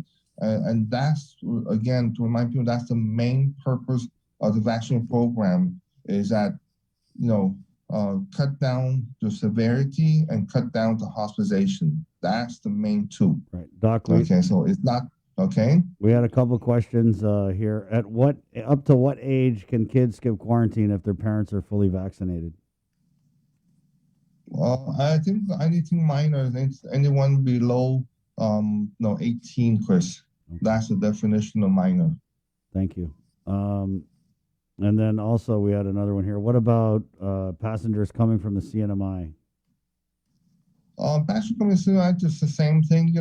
They fully vaccinated, they come straight in. And the CNMI right now, since the case is zero, they can come in without quarantine. I don't think that had been changed. Mm-hmm. Now, when CMI start to open their economy to the tourists, we have to relook at that one in a different way. Just because we have to be cautioned, just because when you open the economy to tourists, you take certain risks. Again, certain risks might be low enough for them to open for tourists, but their case is zero. Now they have a little bit of cluster a few months ago, but they doing a very good job in containing that cluster, and their case so far is zero. So they, they can come in and from CMI, and they don't need to be quarantined. All right, we got just a couple minutes here. Bree, any other questions for Doc? We're getting Chima in the 8 o'clock hour. No, not really. Yeah. So, guys, so right now, our biggest goal is the biggest push is to get vaccinated to 12 and 17. So we're going to have a lot of clinics everywhere, and all the outreach will be open to the 12 and 17 with the Pfizer shots. So we encourage the parents to get their kid out there and be vaccinated. I know my 13-year-old boy will be vaccinated next Friday. So we, as a family, have been fully vaccinated. So, get your kid out there. Doc, let's ask all these dogs. Sorry, let me. Moving forward, right, with all these vaccination clinics that we're going to have moving forward, are they going to get the vaccine verification on the spot when they get the vaccine moving forward?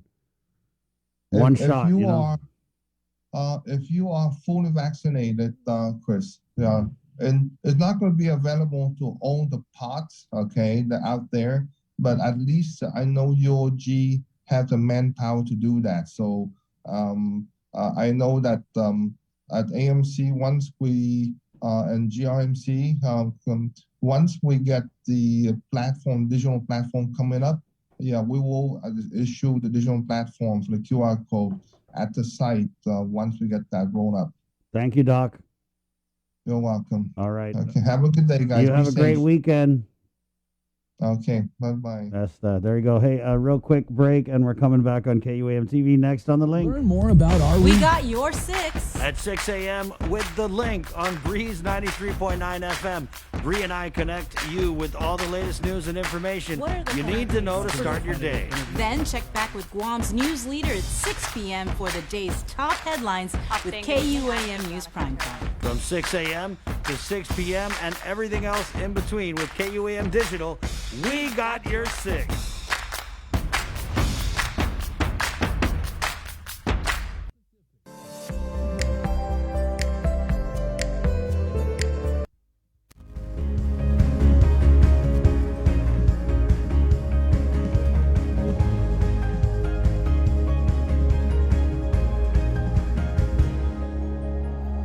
Good morning, Guam. Friday, Bendis, woohoo! Kahula, wipe away the mogul. Good morning, Jason. Good morning. Half a day, everybody. Good morning, Sabrina Salas Matanani. Half a day, everybody. Welcome to The Link. Good morning. Good morning to your dogs, Bree. Right on. Who really liked that last interview. Yeah, they did. They were like... They want to be a part of the show. Yeah, they're like asking for a friend. Wait, Bree, did you see the comments? Speaking of which, when you brought Bubbles up and you showed like your lovely dog, people were already saying, "Oh, that your dog is so cute." Has Bree's dog attempted to mate with your dog, which is like my lady's dog, would be right? weird. Yeah, it still could happen though. A pit bull with a Shih Tzu. It's 8:01. The show's brought to you by East West Rental, Cabo Enterprises, IT&E, and Jack in the Box. Where the big news this morning is the new modification of quarantine guidelines. But again, it looks like we might have put the cart before the horse here, as what we're hearing from just about everybody that we know is that public health right now is dealing with an overwhelming influx of requests for vaccine verifications. But you know what? Hey, we're getting public health on in a little bit, so we'll just ask Chima Bakwim about that. But that is key, as Dr. Ho has said. Without that vaccine verification from the public health side, you might not even be able to get out unless they stand up this WebIZ portal at the airport, where they're going to be able to like type your name into their database and check on the spot. So we're not sure how that part's going to work. It's kind of, I'm kind of thinking like they should have had all their ducks in a row before they announce this. Because now, I mean, we're fine, though. It's our job to kind of ask these questions and stuff, but it just seems kind of like half-assed. Like, why would you put out this whole policy that's causing all this confusion and then tell everyone to wait while public health figures it out on their end? You know what I mean? I mean, I get it that you told us May 15th we're going to open, and you're probably just trying to silence the haters or whatever, but, I mean, really, it would have just made sense to just release it when you're ready. We're on your time. You know what I mean? But that didn't happen, so here we are, trying to figure everything out. So basically, if you're fully but no, I was just going to say, if you are not an island resident and you are planning to travel here and you are fully vaccinated, you might want to contact the clinic that you got vaccinated at off island and get that verification and print it out. And when you come to Guam, show it to public health. Right. And then if you're vaccinated here on island, you probably got that little card. Well, you're going to need that little card, and you're also going to need the public health vaccine verification. If Chris Cave comments in, I agree, homework wasn't done. Yep. Well, it is what it is, guys. Yeah. So if you're fully vaccinated, coming in, you need the vaccine verification and whatever verification from the clinic. You're going to be allowed to go home, and you're totally free. Which I'm just kind of like, I don't know how I feel about that with these variants out here, because even if you're fully vaccinated, they're still saying, oh, you got to be safe, you got to wear your mask, you got to do all this stuff. So I'm just not sure. I mean, I get it. We need to get back to this whatever new normal, but I'm just saying, like, these are the same people who made the decision before the surge last time. That's the same people. It's the same people. That's all I'm saying. And now here we are doubling a social gathering limit, letting people who are fully vaccinated waltz out of quarantine when we're being told that if you're fully vaccinated, you can still spread the virus. But, you know, it is what it is. So if you're not fully vaccinated, guess where you're going? You're going into the quarantine hotel. Yep, we told you. That's why everyone's like, go get vaccinated, go. But you didn't listen, did you? So, you know what? There's another comment here, Bree. What about those who couldn't take the vaccine because of allergies or other medical conditions that precluded them from the eligibility for it? Yep. You too. I'm assuming you're going to be going into quarantine as well. Okay, if you're not fully vaccinated and you come into Guam with a negative PCR test, you go in quarantine. All right. So we're going quarantine. Hey, but it's not that bad. Bree enjoyed it. It's not that bad. You know, I stayed at the Dusatani Guam Resort, 18th floor, nice view. But you know, after day 4, day 5, it was like cabin fever. I gotta get out of here. Yeah. Yeah. Don't worry, guys. They serve you 3 squares a day while they violate your constitutional rights. So they make it, you know, they massage you while they violate your rights. Right, sir? Anyway, what are you guys talking about? We're a colony. The Constitution doesn't even really apply here. Come on. It's 8:06. Good morning. It's that kind of Friday. It's that kind of Friday. So this all goes into effect at midnight tonight, okay? After 11:59. So 12 o'clock Saturday. Right.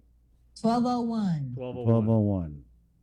Yes, and so this is a lot of people are talking about this. Bree, Clara writes, it's been noted, proven, people still contracted COVID. Hello, look at these 2 doctors who came from India. It is what it is. We are just the little people. Amen. We're the little pieces on the board, and guess what? It's Gov Guam's board. Cliff Meredith Duenas, this is yet another example of the incompetence of our government leaders. Oh, come on, it's Friday. But yeah, they're going to have to play catch up. Guess what? It's rapidly evolving. It's unprecedented, guys. It's 8:07, and let's go ahead and do the news now with Sabrina Salas-Mantanani from the KUAM News team with the very latest right here on the link. Good morning, Sabrina.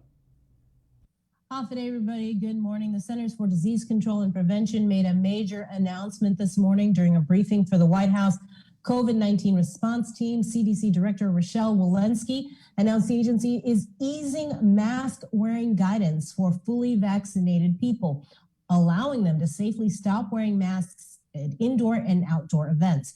However, there's instances where it's recommended that you keep your mask on, particularly in a healthcare setting or at a business that requires them, even if they've had their final vaccine dose 2 or more weeks ago. And also, of course, wearing a mask on airplanes. With more news, here is Isaiah again.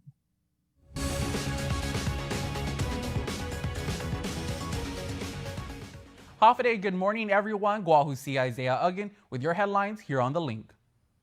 The governor has issued a new executive order amending quarantine policy for arriving travelers.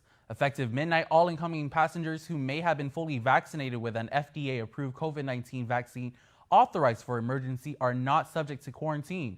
Exempted travelers will still be required to self-monitor and comply with all public health guidance. Effective Saturday, the executive order also increases the number of people allowed to congregate for social gatherings to 100. The number of variant cases on Guam is climbing. The Joint Information Center report at least 6 more cases were confirmed by the CDC late Wednesday. With more on what this means to you and I, Sabrina Salas-Matanani reports. Public Health Chief Medical Officer Dr. Felix Cabrera says the new variants of concern should not be cause for alarm.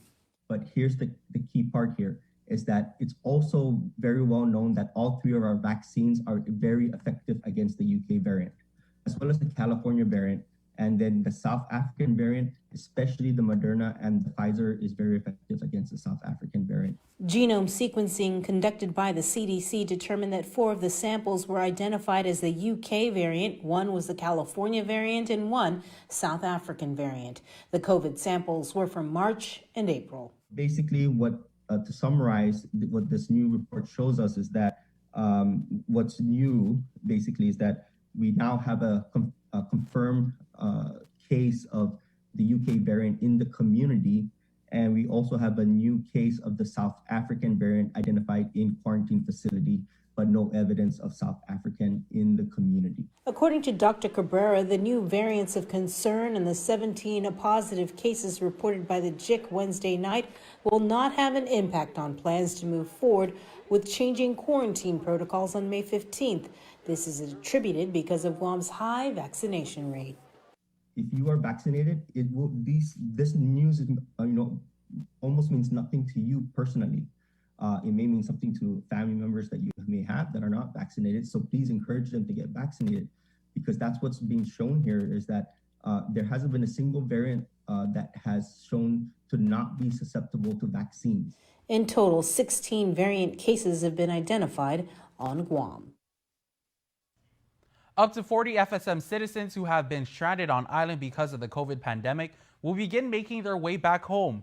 In coordination with the U.S. government, FSM Consul General Teresa Philippin confirms the first repatriation flight with 28 FSM citizens flew out of Guam Thursday to Pohnpei, with a second flight scheduled for today. Prior to departure, they were quarantined for several days, and upon arrival will have to quarantine again. The FSM had closed its borders to maintain its COVID-free status. An estimated 350 FSM citizens are stranded in Guam. Attorney Mike Phillips continues to seek payment for a landmark 1993 class action lawsuit he won, known as the Lola Cola case, nicknamed after plaintiff and former education director Gloria Nelson. Phillips has filed another motion in federal court in his latest bid to get paid. KUAM's Nestor Lacanto reports. Attorney Phillips represented some 4,000 GovGuam retirees who sued for payment of their cost of living adjustment and won a $123 million judgment. As counsel, he was entitled to 10%. Payments, though, dragged on for years, and in 2006, the legislature stepped in to force payment. Phillips believes he's still owed some $1.9 million, while the government contends the more than $12 million he's already received is payment in full. Phillips argues that there is still principal remaining, as previous payments included accumulated interest. He's filed a motion for summary judgment, which was argued Wednesday before District Court Chief Judge Francis Tidinko Gatewood. Phillips is seeking to validate his certificate of claim, an acknowledgement of the debt in a previous settlement with the government. Phillips has also sued Administration Director Edward Byrne for refusing to pay. Phillips says Byrne's only response is that he was told the payment was already settled. During questioning in court, Judge Gatewood said her review of the court filing shows the government has tried to act in good faith. She has taken the matter under advisement and said she will rule shortly. For Guam's News Network, I'm Nestor Lecanto. Both parties rested in former UFC fighter John Tuck's rape trial. Thursday afternoon, the defense case and chief concluded after a short 3-minute testimony from a single witness, domestic assault response team detective Mary Jane Ruvel. Tuck is facing multiple counts of criminal sexual conduct charges for allegedly raping a 21-year-old woman in March of last year.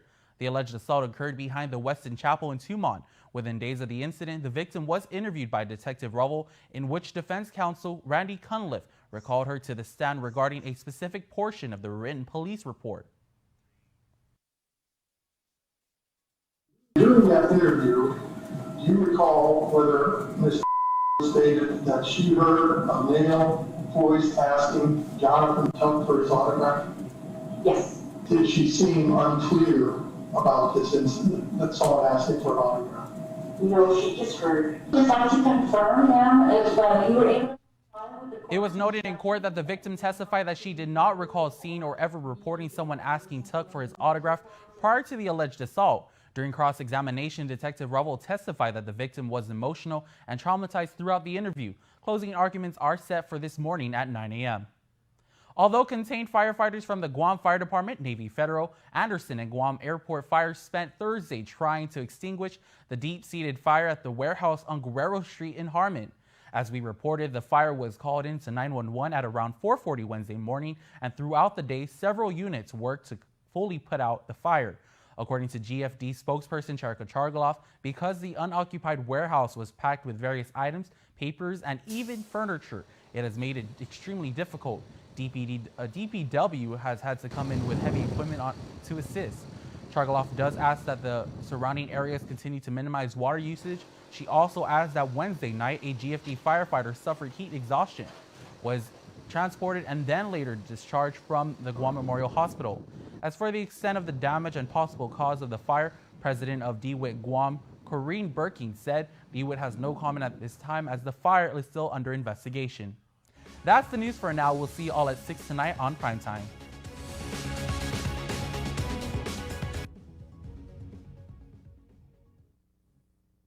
2 out of 358 test samples taken on Wednesday, the 12th, have tested positive for COVID, bringing the total of officially reported cases of COVID-19 on Guam to 8,063 since March of last year. There have been 139 deaths. 81 cases are active, and there have been more than 7,800 recoveries. The COVID hospital census shows that there are 4 currently hospitalized in Guam hospitals, 1 in the ICU, another on a ventilator. The CAR score again dropping, this time to 0.4. Also, the Guam Department of Education confirms that 2 employees tested positive for COVID. The first one identified at Tumaning Elementary, the second positive identified at FB Leon Guerrero Middle School. As far as vaccination numbers, a total of 71,801 island residents have been fully vaccinated. The Guam Visitors Bureau Board was split over whether to approve up to $3 million in funding for a vaccination tourism program, which has been dubbed the Airbnb program. GVB wants to market the more than 500,000 American expats living in neighboring Asian countries, but some members balked at the idea of committing that much money on an unproven program. GVB President Carl Gutierrez responded that management needs to know ahead of time what kind of budget will be available. Otherwise, figure it out, and then you come back and ask for. We're not going to go and we never know what you're going to do next week, whether you're going to approve 3 million or not. You've got to give us tools to be able to go out and put together a plan and a program that we have authority already to do. But to go forth and figure it out, and then you come back next week and then you say no. That's wasting our time. You've got to give us the tools. You give us the tools necessary to make things work. And we're saying if we have 3 million, up to that 3 million, then we know what kind of a deal we can be doing out there, what kind of expenditures. We already know that you made that available. But to say, go ahead and do it and then come back and ask us later, it isn't going to work. Because we can't say that you're going to approve it next week.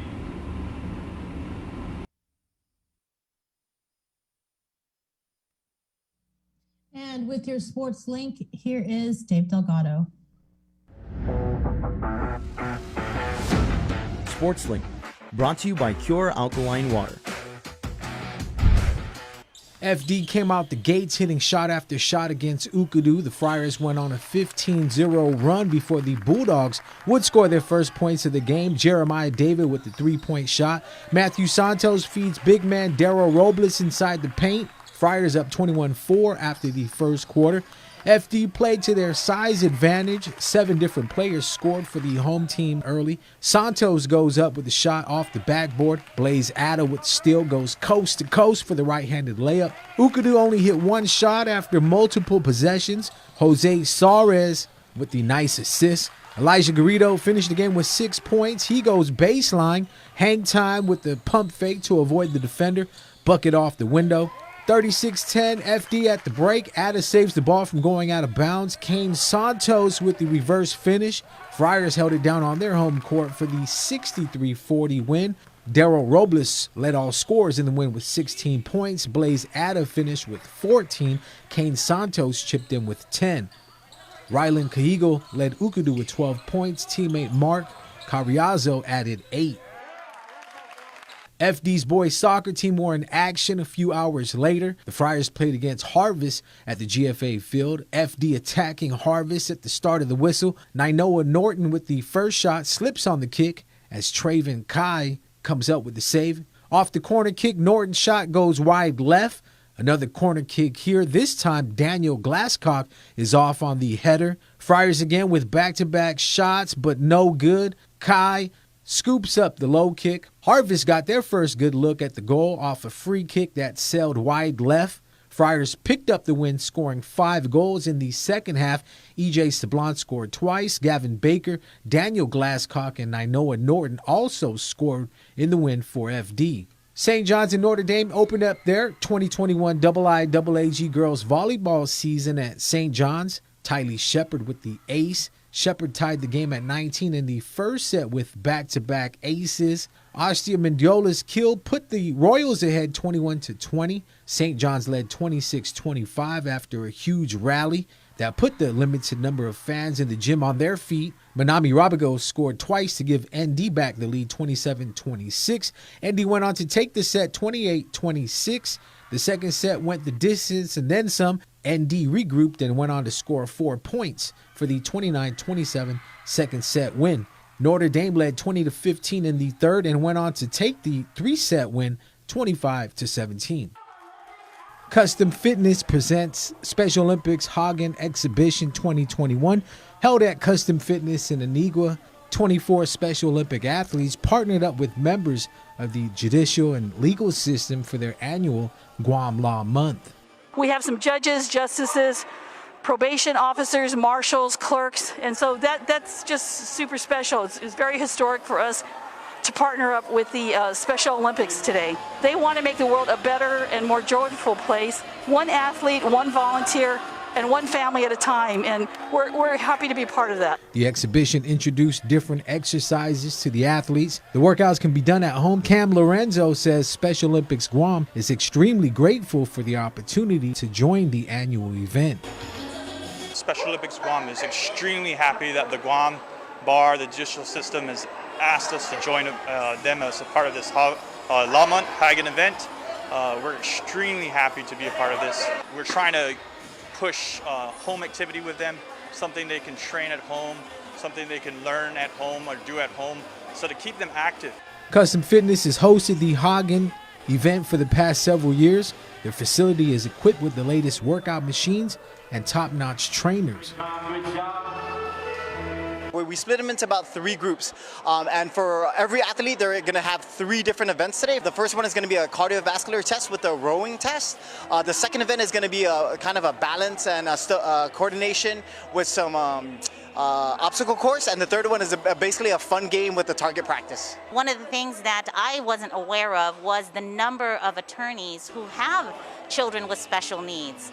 And as the president of the bar, this makes me more aware, acutely aware of the needs of my lawyers in terms of the help that they need as lawyers to help their children. I'm excited to have Alyssa be on my team today, and we're going to do a lot of great things together, and we're going to exercise, We're going to have fun, and we're going to do fantastic today. Right, Alyssa? Right. I love Special Olympics Guam.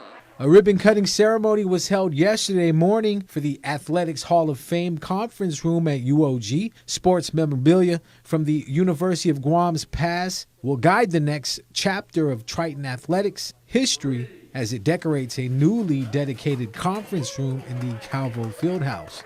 Well, number one, I'm very thankful to the Hall of Famers who donated items like John Borden, Chris Mesa, Dave Nelson, and others to make the room possible. We got more space. So hopefully other folks, we just named two new Hall of Fame groups. Hopefully some folks from that will donate. Hopefully some of the other Hall of Famers who haven't donated will now want to donate. So we're planning on this room even growing, and hopefully if we take over another bigger room in the building at some point, we'll have even a bigger room in the future. It was instant offense last night for the Warriors. St. Paul up 13-1 with 2:47 left in the first quarter. The visiting squad ended the quarter with 5 points coming from the free throw line. Janelise Quintaniza with the assist to a cutting Kat Santos. Quintaniza with another dime to Anaya Mudzi-Romero. Basket's good and one. She picks up three the long way. Pangilinan tries to take it to the rack, gets blocked. Sykes is there picking up the loose ball and goes right up with it. This was her only basket of the game. St. Paul holding on to a double-digit lead to start the third quarter. Almaguera gives it up to Hernandez after drawing the double team. 10 points for Hernandez last night. Quintaniza usually attacking the basket. This time she comes around backside to the corner for the long two. GW volleyball star Tina Tongo dribbles right. Pangilinan with the screen. Floater in the lane drops in for 2 points. G-Dub down but not out. Good defensive stop by Marcus. Pass to Nkanko to Tina Tongo for the shot off the backboard. Quintaniza with one of her 4 steals starts hustling back down the opposite way. Nice bounce pass to Kelly Pinala. Pinala finished the game with 11 points. Nkanko came out in the fourth banging out shots from the outside. Deep ball from up top is all net. Mudzi-Romero scored 11 points for St. Paul. Rebound off the miss. Santos pull-up jumper from the line is no good. Turnaround shot by Anaya goes in. St. Paul with the win, 72-41. JFK at home against Teason High for their Issa Boys Soccer League game. Islanders scored 6 goals in the first half. Noah Mueller with the header off the corner kick. Mueller again with another goal minutes later off the deflection. One tap, then shoots. Ball goes through for the score, 8-0 JFK. Chris Quito was out there flexing, showing his power. He scores after hitting the bottom corner of the post. Ball goes through for the score. Islanders pick up the W at home 11-0. Tayo Kanikatsu with the hat trick to lead all scorers. Shout out to Caden Rivera from the Ville. Rivera checks in and scores off the assist by Kanikatsu.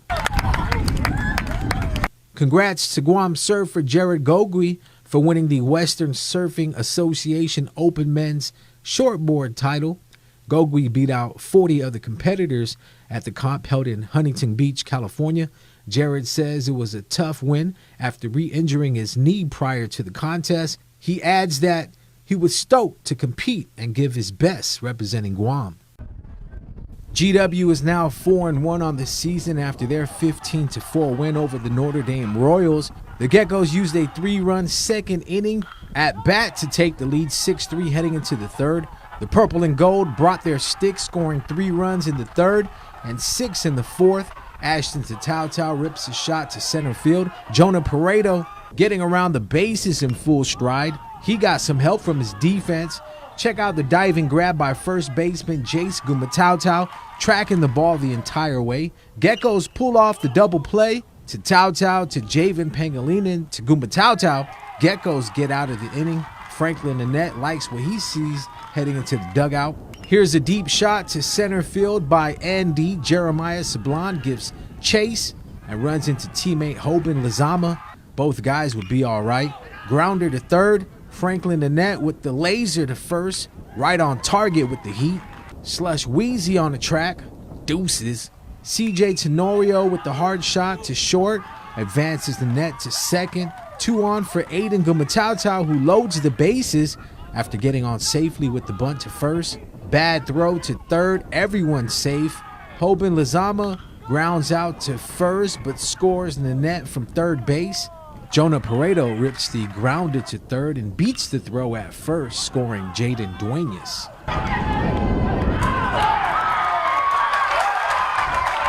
Friars and Islanders meeting up at the Phoenix Center. Daryl Robles with the basket and the foul. Free throw was good. Robles was all over the court for the home team, getting buckets. He gets back for defense down court and picks up the block to get the game started.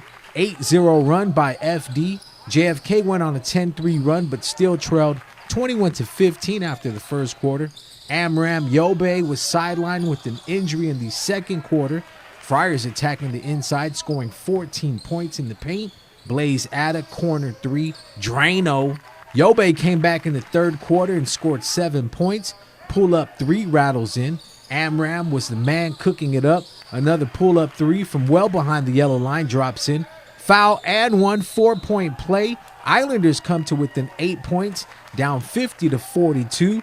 Jeremiah David took over in the fourth quarter, scoring 11 points. FD back up 22 when David was subbed out. Friars went on to win 66-47 to stay undefeated. FD will be back in action Saturday against St. Paul at 11:30 in the morning. SportsLink, brought to you by Cure Alkaline Water.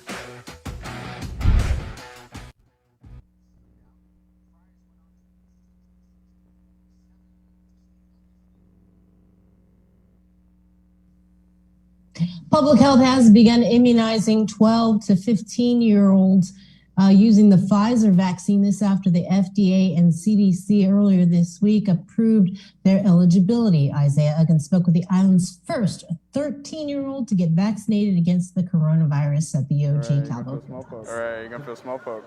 The Guam National Guard continued today to conduct a free COVID-19 vaccination clinic in collaboration with Public Health and the Office of the Governor at the UOG Fieldhouse. The clinic aims to help the island reach herd immunity or have 80% Guamanians vaccinated against COVID by Liberation Day, July 21st. Cameron Chaco was the first 13-year-old to receive the COVID-19 vaccine on Guam. Chaco says she feels good now that she has received dose 1 of the Pfizer vaccine. It's very exciting, actually. I never expected to get vaccinated at 13. I always thought I had to wait till I was 16, so it's very exciting to get vaccinated when I'm 13. The Talofofo resident shares why she got vaccinated. Pretty much for my peace of mind, actually, because I noticed myself while at a lunch at a hotel that I felt very anxious and that my heart was beating fast and I was sweating. So I feel a bit better now, actually, that I have the vaccination.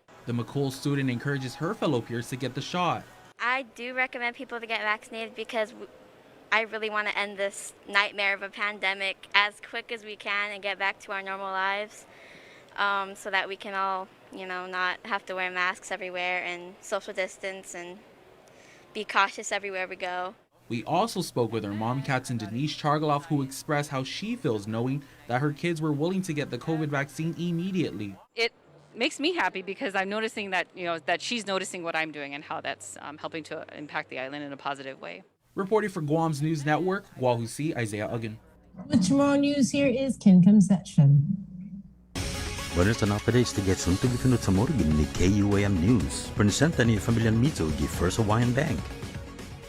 Mamatinas magahagan may bunoda nagsakatibo no amendi palisiang Argentina para manahalam na bisita gi isla. Gilasto si pagunogan business to di man mapatumagi na pasahero. Nuesta man mabakuna kabalis ni COVID-19 no na preba na amod no na terisa ni FDA para emergency sa tiufan makarantina. Lusti siya na pasahero sa David matatiti reglamento siya no inaskayo ni Public Health. Adunay net din ng gobyerno sa tisalo ki kapasidad kwanto sinamandanya yung biyahe na tao-tao yung lugar para sento sa efektibo gi isabalo. Yotro asunto, ikasi 40 na sudadano ni Federated States of Micronesia sa mansangilong gitagwahan sa puri COVID-19 na pesti sa para matutun manhano tati gitano niya. Gidinan niya sa ni gobernamento ng Estados Unidos si FSM Consul General Teresa Philippine a confirman ay finen na fleti para 28 na tao-tao sa dingo iyas lagi nigap para panpe sa esta maskedyo segundo na fleti para pago na dia. Antes di fanana o estisia sa man makarantina por dias na tempo. Tadanggim na matugitano niya man makarantina ha atalo. Mahutom niya FSM ilugan niya punogwahan ni naadzi niya di COVID-19 na pesti. Maestima na kasi 350 na tao to FSM sa Mancenglong gunigizagwahan. Asunto ginikoti, tori dos banda na maskansang ikausahan niya gikoti si John Tuck no ginagkambetero ni UFC no maatake pod rape. Italoan en Webes, munatan niya bagang tag después 10 minutos sa na testimonyo ginin mismo uno na testigo si Mary Jane Rabao, detective ginin ni Domestic Assault Response Team. Nafafana si Tag matitute na kwenta niya na saking criminal sexual conduct ani masod ni na rape on 21 anyos na edad Palawan, gimatso na mes gimapos na sakan. Masuseri istigita ni Kapiza gi Western Hotel giza tomum. Despite po dias sa tempo inaberigo ay biktima as Rabao. Dapodazi bagana si Tag si Randy Cunliffe agang hulog gi stand de nuevo, pero testigo specialmente por un parte gi police report. Manota gi ikote na testimonyo ni biktima sanga na tiahaso ko manlii gi guafo mafaisan si Tag para ito na autograph antes di sa sedimento niya matsakinya. Gi inaberigo Rabao, manay testimonyo na biktima sa Sen Imperial san MP2 ani ma-interview. Para mahutsum siya yung argumento pago na ogan gi alas 9. Gimas, Distrangero para sa sistema ng justisya, maresta si Carl Gagarita 32 anos na edad, di Merkules por manespanta sa armas siya niya kakadgan sa oto siya mas na inatake. Según release gin ni Guam Police Department man respondi polisiya por complain sa talufofo na guma, sa masoda si Gagarita gilutano na malasas tuloy tungkong kanay niya, matake na punta yung shotgun gwate giun Palawan, ano yung magumento idos. Matungod-tungod na dyan at sinudan si Gagarita sa paniti-benta ng karita ni biktima, makoni para Guam Memorial na Hospital para maamti pas mabuk dyan makandalo gi Department of Corrections. Sigon ni KUM News na record siya, gimatso na mes maresta si Gagarita pot parewa na klaseng Kernanta DC, ane espanta Palawan ni Ipakinya. Gidos mig 14 nasakan makumbikta si Gagarita pot manslaughter gifinaitan Anthony Geralao. Yuto muna suntu, i-Department of Revenue and Taxation dan i-Department of Administration sa para mamel huzong siya check papamadiposita gi Banko 2,900 68 na tax refund niya total maski 8.7 milyon pesos. Sumano gini ya man maganit siya na refund para apasitati dipiniya gi gobernamentong guahan dyan na siya man Thailand at na return ni man ma-file antes pat gi 23 gi Febrero pago nasakan. May paglokoy no Revenue and Taxation na para on check itong medyo refund halong gizong account gi www.myguamtax.com doon na sabiya di lookup status of 1040 refund na serbisyo. Para Guam News Network, Guausikin Conception. Yasunto ifinut sa muro sa presenta sa ninafato ni Familiang Mizo gi First Hawaiian Bank. June makes the best malasadas in Hawaii, a fact not lost on Daryl, whose brother Byron is cooking the onaga he caught at his secret fishing spot with his girlfriend Malia, who used to work for the Shave Ice Guy, whose second cousin Vince drives the school bus ridden by Calais, whose auntie makes the best malasadas in Hawaii. Everything here is connected, and with the new First Hawaiian Bank mobile app, you can stay just as connected to your finances, and it all starts with yes. Hey, good morning. Welcome back. 8:36. Thank you to our friends at First Hawaiian Bank for Chamorro News right there. King Conception to the KUAM News Zoom Room we go, where we have standing by from the Office of Homeless Assistance and Poverty Prevention, Sarah Thomas Netty Dog, Sabrina Saz-Mantanani joining us, of course, from home quarantine. Good morning, Sarah. Buenas, off a day, Chris and Sabrina and our listening audience. It's a beautiful Friday. Just happy for good weather and good people on Guam. Amen. Yeah. Amen. Hallelujah. Let's get right into it, Sarah. So we're hearing that there's a second homeless shelter. So can you tell us about when that second homeless shelter is expected to open?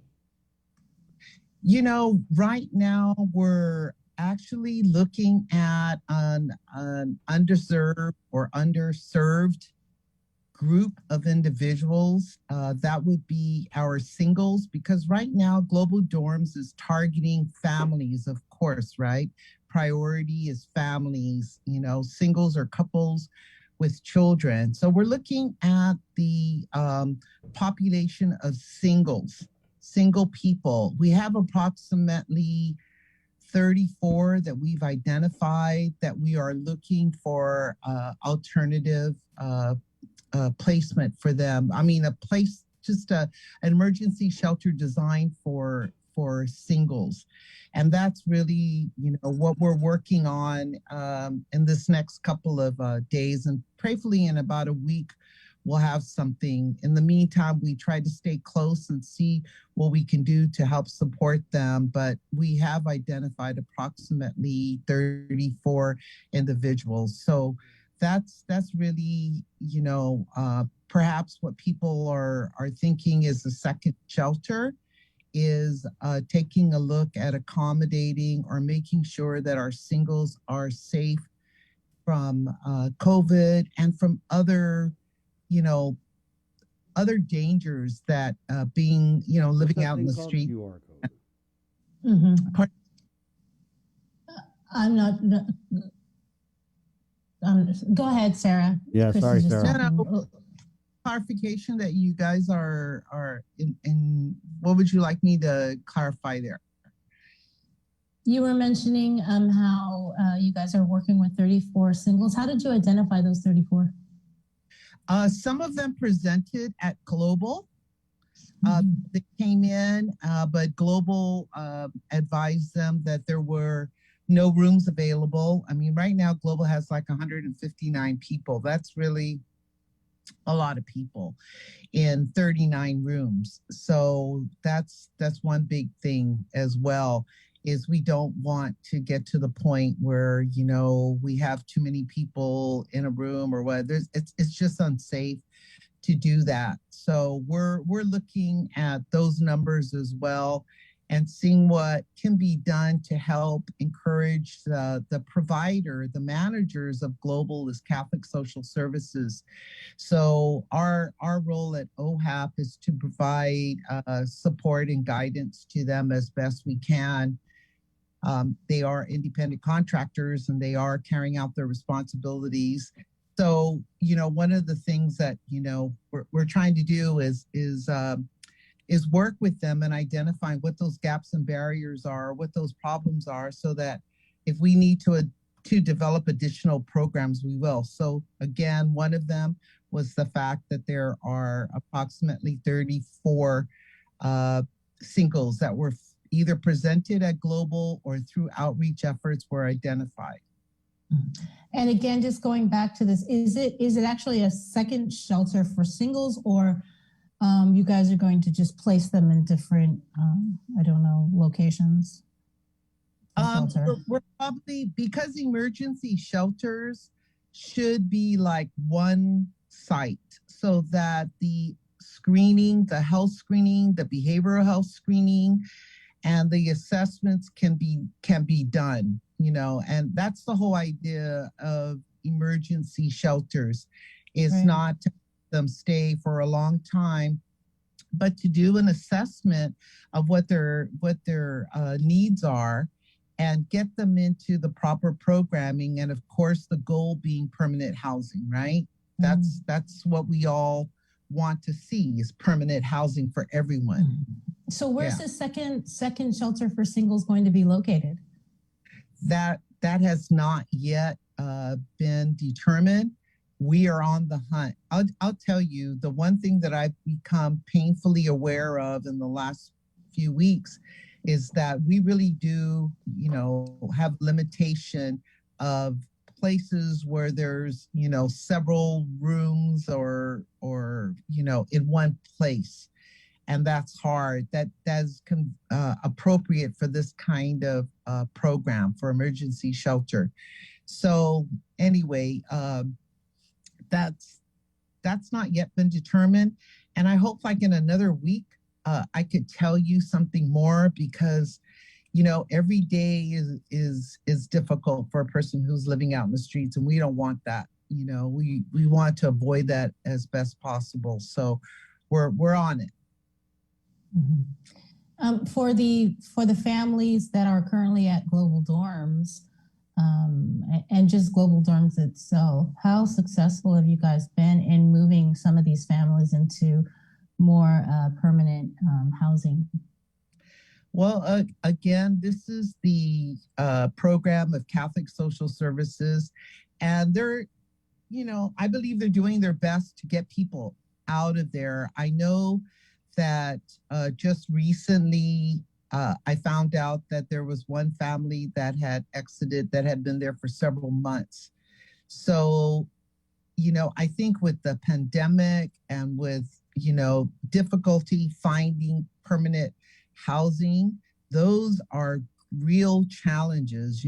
People don't want to go out, people don't want to meet, and there are not that many affordable houses for low to moderate, or moderate, I'd say moderate. Some of them have some income, but most of them don't really. They are between low to moderate, and I would say the majority of them are in that category. So getting them into low income public housing, getting them into free housing or housing with no fees, and making sure that they meet all the eligibility requirements.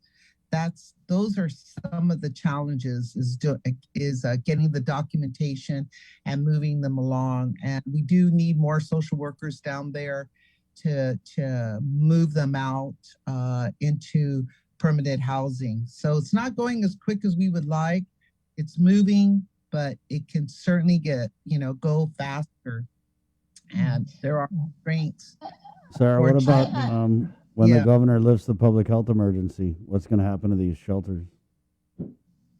I think they're going to exist for a while. They have to, because we can't throw people out in the streets because we're in a different condition, pandemic condition of readiness, or there's different things going on in terms of the governor's executive orders. There's still people that have needs that have to be dealt with. For us in the field of human services, we're always happy when we have people with very complex, multifaceted problems all in one place, because then, it makes it easier to address that. So mobilizing more people from behavioral health, public health, to do the testing, the screenings, and to do the planning is what we're trying to pick up right now, so that we can make sure that first and foremost, they're healthy, that they're being connected with services that they can help them in their lives. Behavioral health or medical or physical health issues can be addressed. And we also want to make sure that they're safe, because when you're out in the streets for a while, you can get exposed to all kinds of communicable diseases, and you have non-communicable diseases, they can be worsened by it. So the health screening and the behavioral health screening is something we're really picking up in the next couple of weeks, with Guam Behavioral Health and public health being more intensely involved here. And of course, like I said earlier, the goal is permanent housing. So what is it that needs to happen to get this family or these singles out into permanent housing as soon as possible? So all hands on deck. Sarah, we've got to get to public health, but just really quickly, I wanted to ask about vaccinations of the tenants over at Global Dorms. Have the adults been fully vaccinated there? You know what? Public health was awesome. They actually went down there and they did vaccinations. And then for those that were not vaccinated, that was done initially a while ago, is they're being transported down to the sites where there's vaccinations. So, like today's another one. So they are being closely monitored. Right. They are being closely monitored. Okay. All right. Well, thanks, Sarah. Thank you, Sarah. We got to let you go. Yeah. Okay. We'll Appreciate see you it. guys a week or two. Take Okay. care. There you go. Take care. Well, there you go. A singles homeless shelter. Oh, that's cute. They've identified 34 people Right. Yeah. already. And what is she saying? About 2 weeks, they might have more information on where this single shelter is going to be. Right on. Let's just move right along here to Department of Public Health and Social Services. He is the acting Chief Public Health Officer, Chima Mbakwem. Good morning, Chima. Unmute. Morning, Chris. Morning, Sabrina. Good morning. Good morning, Jason. Right on. Okay. Well, let's just get right into it. Chima, with the vaccine verifications, we're just hearing from a lot of people about what's the status with getting those processed? Is there a backlog? Because that's what we're hearing. You know, like when you start something new, there's always challenges, and then you get through it. So that's how I'm going to start. You know, when the verification was discussed, it wasn't in effect right away. So public health on our own side was actually getting ready to set up a system for the verification, and then people started calling in. But as of today, we already have a plan in place that is being rolled out, and we're working with a few partners, and we have some other strategies that we have in place to reduce that backlog. So by Monday, we're going to make an announcement, hopefully how people can get their verification easily, and there won't be backlogs again. So currently, though, because this new quarantine protocol goes into effect at 12:01 tonight, and it is based upon verification, how does this work for them?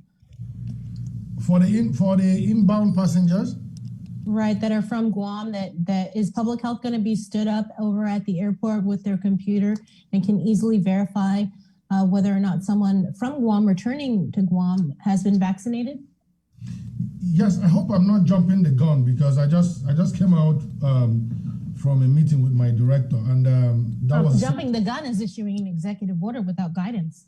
But, yeah, you know. the guidance is actually ready, but we just need to go through it one more time. I left the office like midnight yesterday with the director and the team, making sure we had everything in place.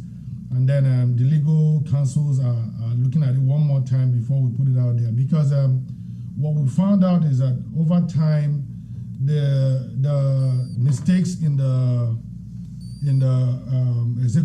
guidances are actually addressed in the court.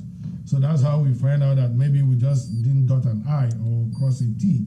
But right now we're trying to make sure that all that is in place. But for inbound passengers coming in on Saturday, Public Health has a system in place. And the system is, we're going to have individuals from the immunization team who are trained to access the WebIZ. So when you land in Guam and you don't have you have your vaccine card, but you don't have your verification, you go to the public health official at the airport that will go through your WebIZ, identify your name, print out your WebIZ, and then hand it over to you to go over to the other screeners to get cleared. So that way, we have identified 20 individuals that will do a 24-hour shift for a week to handle the flow, and then to gauge, if we need to upgrade or we need to downgrade. But we actually had that meeting yesterday with the airport team, and we're starting. So the individuals are going to be trained this morning by 11 a.m. on how to process at the airport, and then we'll do a dry run later this evening in preparation for tomorrow. Okay. Well, that's good to hear, because I know that people that are probably returning from Guam that are like, oh, there's this new quarantine protocol. I'm fully vaccinated. I got my card, but wait a minute. I'm still going to have to go into quarantine. So it's good to hear that you guys have something set up at the airport where they're not going to have to go straight to the quarantine facility and wait that extra, 1 or 2 days, right? So The other question then that I had is for people that are currently in the government quarantine facility, I guess you could say, and they are fully immunized at 12:01. Is there also some sort of system in place at the QFAC where they could be released? Definitely, so we are not deliberately locking people up, like I always say, it's a preventive measure. So if the EO comes in place, and that will be at the discretion of the director, but we already have a system in place. So we just need him to tell us, to go ahead. Then we already have that system in place. And I'm optimistic that that's what we're going to do. But like I said, I don't want to jump the gun until things are fully announced. So is that a yes or no? I'm not sure what that was. We just have to wait. We have to wait until the press conference is held. It's a subtle yes, but I don't have that authority to firm it up, but I think it's the right thing to do. Okay, what about for those that are in home quarantine then, that are fully immunized as well? So now you're looking at two different things here, right? So if you are in home quarantine based on travel, that is different. If you're in home quarantine based on close contact to a known positive case. So these are two different scenarios. So for the travel related, like I said, they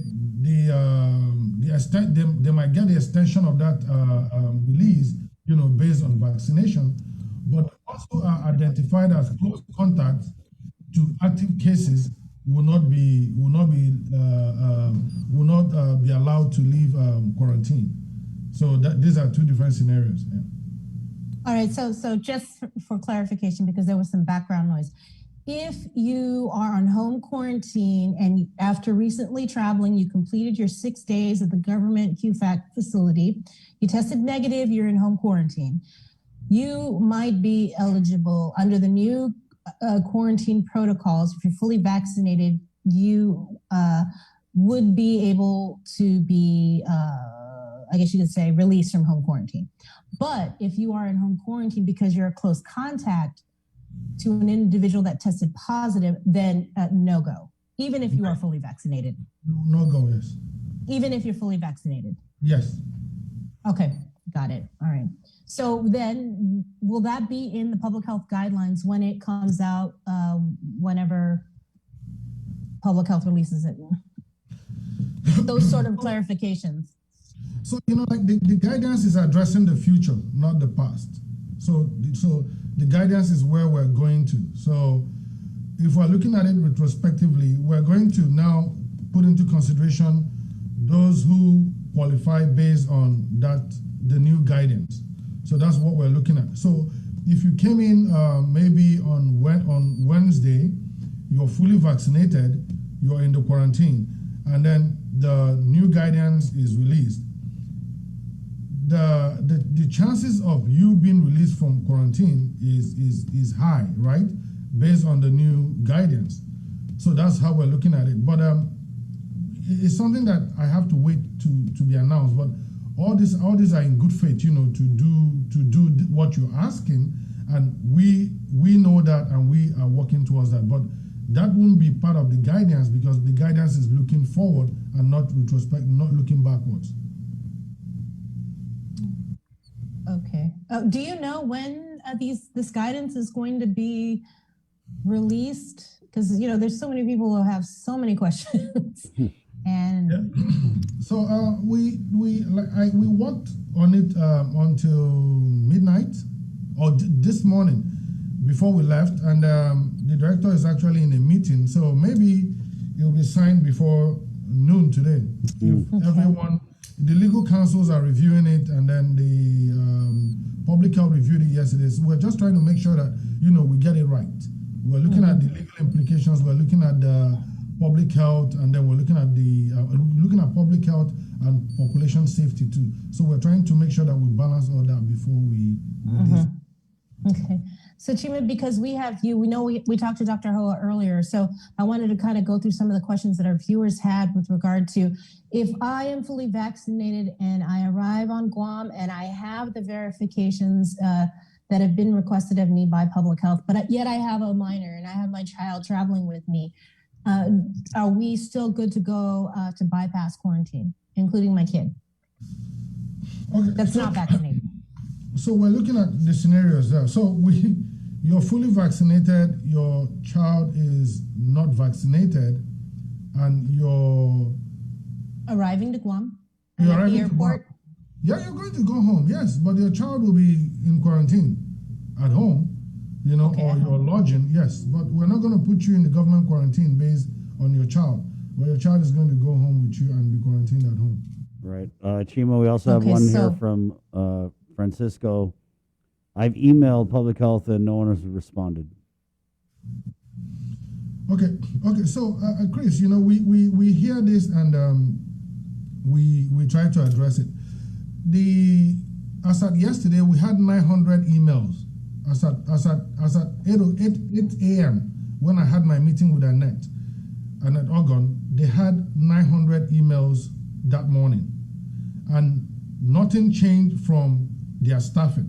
So these are the same people dealing with the daily vaccination. These are the same people dealing with the immunization ports, right?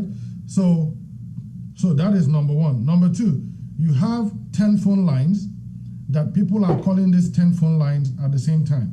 So imagine 10 phone lines being called by 1,000 people.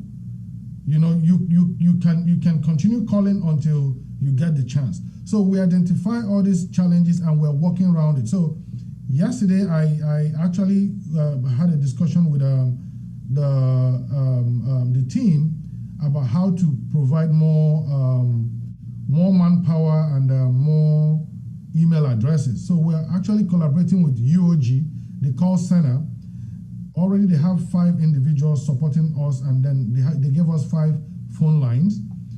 And we're also sure that they actually told us that they can give us up to 17 if their workload is less. And then yesterday, like I said, I had my team identify 20 more people that will join this process. So we're working towards making sure that everything is in place. But like I said, at the beginning, you know, there are these challenges, you know, it's new. We're trying to figure out how best we can handle it. Chima, so those who are not vaccinated but arrive with a negative PCR test are going in the quarantine, correct? Yes. Okay, so are we going to scale back the size of the quarantine facility in anticipation of having to quarantine fewer people? That I cannot answer because we need data to make that decision. So we're going to look at what will happen in the next few weeks, and then we'll be able to make that determination.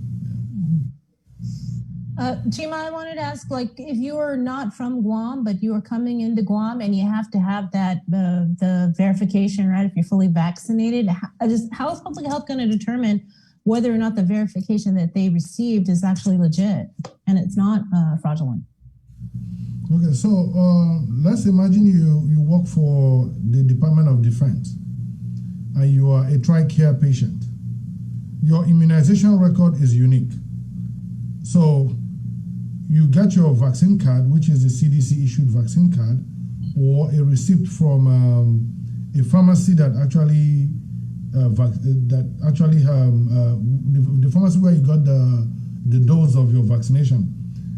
When you arrive on Guam, your TRICARE medical record is consistent with every TRICARE medical record, which is your immunization record. So it's going to have all your immunization on it and then have your COVID immunization. So it's easy to identify those immunization records. Like most states in the US actually use the WebIZ. A few states use different immunization records, right? And Annette's team, you know, is actually working with other immunization programs, you know, that do not have the same immunization records, you know, to find out what kind of immunization records that they have, so that if it gets presented here, we're able to verify.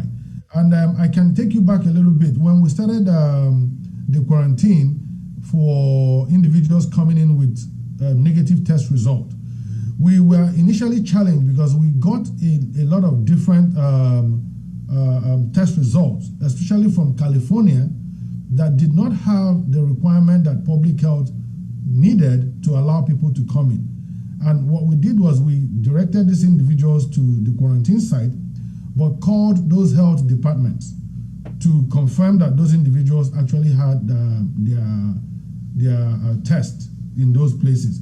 So over time, we were able to establish that that form is consistent with California. So when you now present it, we accept it. So we're still going to have that little snag, you know, to make sure that we do it correctly, and that's why the quarantine is there, so that we have that stopgap of 2 to 3 days to make sure that we get the right information. And part of the wordings of the new guidance is that the individual would have to assist us in getting that information. So if it's a personal medical record that we don't have access to, and we need to get it from you, you need to help us, you know, to get it. So those are the approaches that we use to counter these challenges when we see. And Chima, can you just clarify that in the guidance that's going to be issued by Public Health, the only acceptable vaccines are the ones that are FDA authorized? So we're talking about the Johnson & Johnson, the Moderna, and the Pfizer. So if somebody comes in from the Philippines and say they got AstraZeneca, no, you're straight to government quarantine, right? Yes. Yeah. And Chima, let me just, for point of clarification, Rosemary comments in, so this new directive is to allow travelers to quarantine at home. How many days must they home quarantine? Actually, so for fully vaccinated individuals who provide the verification and the secondary verification, they're going home, not to home quarantine, right? They're just going home and they can do whatever. Yeah, but they have to be monitored by public health for symptoms for 14 days. And so is that going to be, does that mean that, okay, I'm fully vaccinated, I'm out of the quarantine, come back from a trip, I'm out and about, public health is what? They're going to call me and be like, hey, do you have a temperature? Or, hey, how you feeling? So public health has an electronic monitoring system. So what it does is that it sends daily checks to you, either via email or web text or phone call. So when you get those calls, you report in your symptoms, and then we check it. So we have people checking those check-ins every day. Right. So if there's a red flag, we call the individual, and then we always advise them to go to their medical practitioners, so their clinics or their providers, or go get a test from any of the public health testing sites if they have any symptoms. So that's mandatory, where you have to sign up for the SARA alert? Yes. Okay. And I just got to say this, Chima, just so that you're aware. So I did sign and I put my email down for the SARA alert to receive it via email to get those daily checks, right? So I think I only got it one time via email. So the SARA check-in, whatever. But I hadn't gotten it Thursday and Wednesday, Thursday, and Friday. I think I didn't receive the check-in. So, but what I did on my own was I just went back to the initial email and I just clicked, no symptoms. So I don't even know if public health is getting that. So just so you know, I'm not sure what's happening there. Someone gonna get in trouble. No. I don't know if it's like automated. Yeah. It's automated. It's automated, and good thing you're telling this to me. I can actually work with them. Most of the time you might be getting, you might check your spam email, or did you give them a phone number? Yeah, I gave them phone number and my email, but I requested that I get it through my email. And so I got it the first day I was out, and of course I submitted no symptoms. So since Wednesday, I haven't received any other email from the SARA alert program, but I just went back to the initial email and I just kept clicking every day that I had no symptoms. I just don't know if it's actually going through. Yeah, I'll definitely take a look at that. And these are the kind of feedbacks that we want, because working with the SARA alert team, the development team, we have these weekly, bi-weekly meetings where we present these kind of challenges and they're quick to fix it. Because for us here on Guam, the SARA alert system is what we're going to depend on over a long period to ensure that we're safe and do population monitoring. So this is a good feedback for me, and I'm going to really check it and get back to you. All right, Chima, Okay. I just wanted to ask, because I do see some people kind of echoing the sentiment in the comments, but even though people are fully vaccinated, the messaging from public health and the governor has been to continue doing the things that we need to do in terms of, washing the hands, wearing the mask, watching the distance. So how do we kind of reconcile that with this new policy that allows fully vaccinated people to just be released into the wild upon arrival? So you're looking at it from two ways. We're looking at the island being protected by vaccination, right? So that's why we're trying to increase vaccination on the island. At the same time, we're allowing people who have that same level of protection to come into the island. So right now you have individuals who are protected from getting sick, adhering to public health recommendations, which is keeping your safe distance, wearing your mask, and washing your hands. We didn't say stop. And if you remember, these three strategies was what actually got us to where we are today, right? So the added level of protection is the vaccine. But so one does not substitute the other. They have to work hand in hand. So while you're still vaccinated, you need to make sure that you adhere to those recommendations for us to continue being safe, because there's no cure for COVID. And there's still the chances of someone who is infected, vaccinated, asymptomatic, infecting someone else. But if you are vaccinated and you're exposed to someone if you're vaccinated and you get exposed and you get infected, chances are that the vaccine will make you not get too sick to get in the hospital, and at the same time will make sure that you might not die, but at the same time there's a chance for you to get infected, even if it's 1 in 500. There's that chance. So that's why we are still sticking to the recommendation of mask wearing, washing your hands, and keeping safe distance. You said mask wearing. Yeah, and people should open their windows, Chima, you said mask wearing, Chima, and the CDC just came out with a guidance this morning that Dr. Hoa Wen called controversial. This guidance, fully vaccinated people don't have to wear masks, indoor, outdoor, whatever door they're at, they don't need to wear a mask. So yeah, so like Dr. Hoa said, it was controversial. Yeah, science can come either way, but the thing is,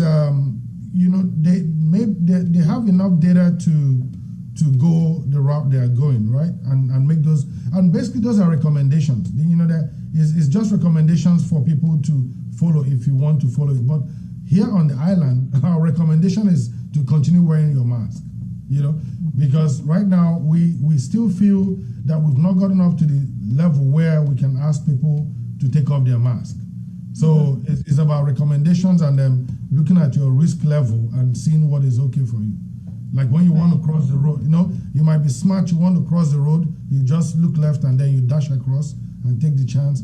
Some other person will look left, right, and left again, So it's a choice you make. But for us here, our recommendation is to continue wearing your mask. Okay, Chima. So I wanted to just go through this, make sure it's just in complete layman terms and people understand it.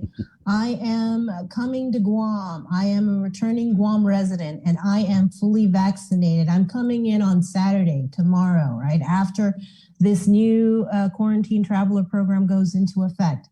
I arrive tomorrow, 5:30 p.m. And again, I got my CDC card. I'm going through the baggage claim, then boom, public health is there. Public health will have their computers open because obviously I didn't have a chance to get the verification, but they can verify you on the spot when I arrive. Yes. Right? Okay, Yes. so I get the verification and I get to go home. Yes. I got the Sarah alert that you sign up for when you're at the airport, and then I get the daily check-ins. Other than that, I can go about my business. Yes, right? and and for Sarah Alert, and that's where we're going to have a challenge too, because people might give you wrong numbers. Yeah, we've had those situations. People are going to give you wrong numbers. People are going to try to beat the system. They'll give you wrong email addresses. You know, there are people who just don't want to do the right thing. And these are the people that we're concerned about. Because, yes, and the team at the airport, we actually discussed another level of verification to call the number to make sure it works. If your number is not working, we're not going to let you out of the airport. Okay. Or you give us an email address. Yes, because so this is what I discussed with the team yesterday. We need to be a little stringent, you know, because we're opening up the island. And if we're opening up our island, we need to make sure that individuals adhere to our recommendations. We don't want people using it as an option to just get into the community and say, oh, I'm in the community and I'm off public health. They should also remember that we have their home addresses on those forms. And we have a compliance team. If you're not checking in, we might have the compliance team come pay you a visit. And so this is just to make sure that the community understands that we're opening up the island, but we are still vigilant. Public health is still vigilant. We want to make sure that people remain safe. We don't want to open the island for people coming in from travel to come in with that impression that they can just walk in and just walk away. We just need to make sure that we continue monitoring them for symptoms until they are past their 14 days and then everything is okay. Okay. But if you're not, go ahead. No, okay, so the other scenario then is if I'm in the government quarantine facility right now and I still have a week to go, let's say, but I'm fully vaccinated, I can call, the number on the sheet, public health, hey, I'm fully vaccinated, can I be released? And they can pull it up on the computer system and they can say, okay, you're good. And you can go home. We have people in the quarantine site that will be trained, that will be part of the training this afternoon. They'll have that ability to look up that information for verification. So we have that covered too. Okay, but if you're not fully vaccinated and you're coming in with a negative test or no test, you're going into quarantine. Yes, remember that fully vaccinated is 2 weeks after one shot. Yeah. So I think that definition is important for whoever is coming in, so that people don't get vaccinated, jump on the plane and run back home, thinking that we're going to let them in, Chima, so let me ask, with the critical service worker exemptions, if a critical service worker is flying into the island not vaccinated with the negative test, they have all the other paperwork, are they going to be granted an exemption even if they're not fully vaccinated, or what's the status of that? So remember what we were doing with the critical service workers before. They were on a strict restriction of movement, but they come in with a negative test result. They're monitored daily and they're on restriction of movement. But with this new guidance, what is clear is that if you're fully vaccinated, you come into the island. So the critical service worker is out of the window, right? Because you can come in like every other person that is fully vaccinated. But if you're a critical service worker that is unvaccinated, but remember that is a critical care worker. So at this point, we now have to look at how critical your work is. If you're the only guy who can do that, that is critical. But if someone else can do that, then we might have to look at it twice, Wow. So I think, yeah. So we really need to have a balance, because the whole reason for this is to make sure that people are vaccinated so that others will be protected. So is a choice. If it's your choice not to get fully vaccinated, then it's going to be a choice, for people not to get exposed to you. So we have to balance that. Right. Do you have enough personnel to go and check on everybody? Chris, we don't have enough personnel to check on everybody, but we have a system in place that will make us check everybody that needs to be checked. Okay. Chima, I don't know if you know the answer to this, but I did get a request. Somebody's asking, do you know if Department of Defense Joint Region is also going to be modifying their quarantine protocols to reflect ours? Oh, what happened? I think we might have lost Chima.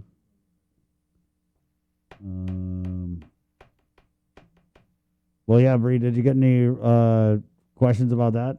DOD Joint Region? Oh, he's coming back in. Okay. Hi, Chima. Your internet's probably all because people are emailing to get their vaccine verification. Stop emailing until after the interview, guys.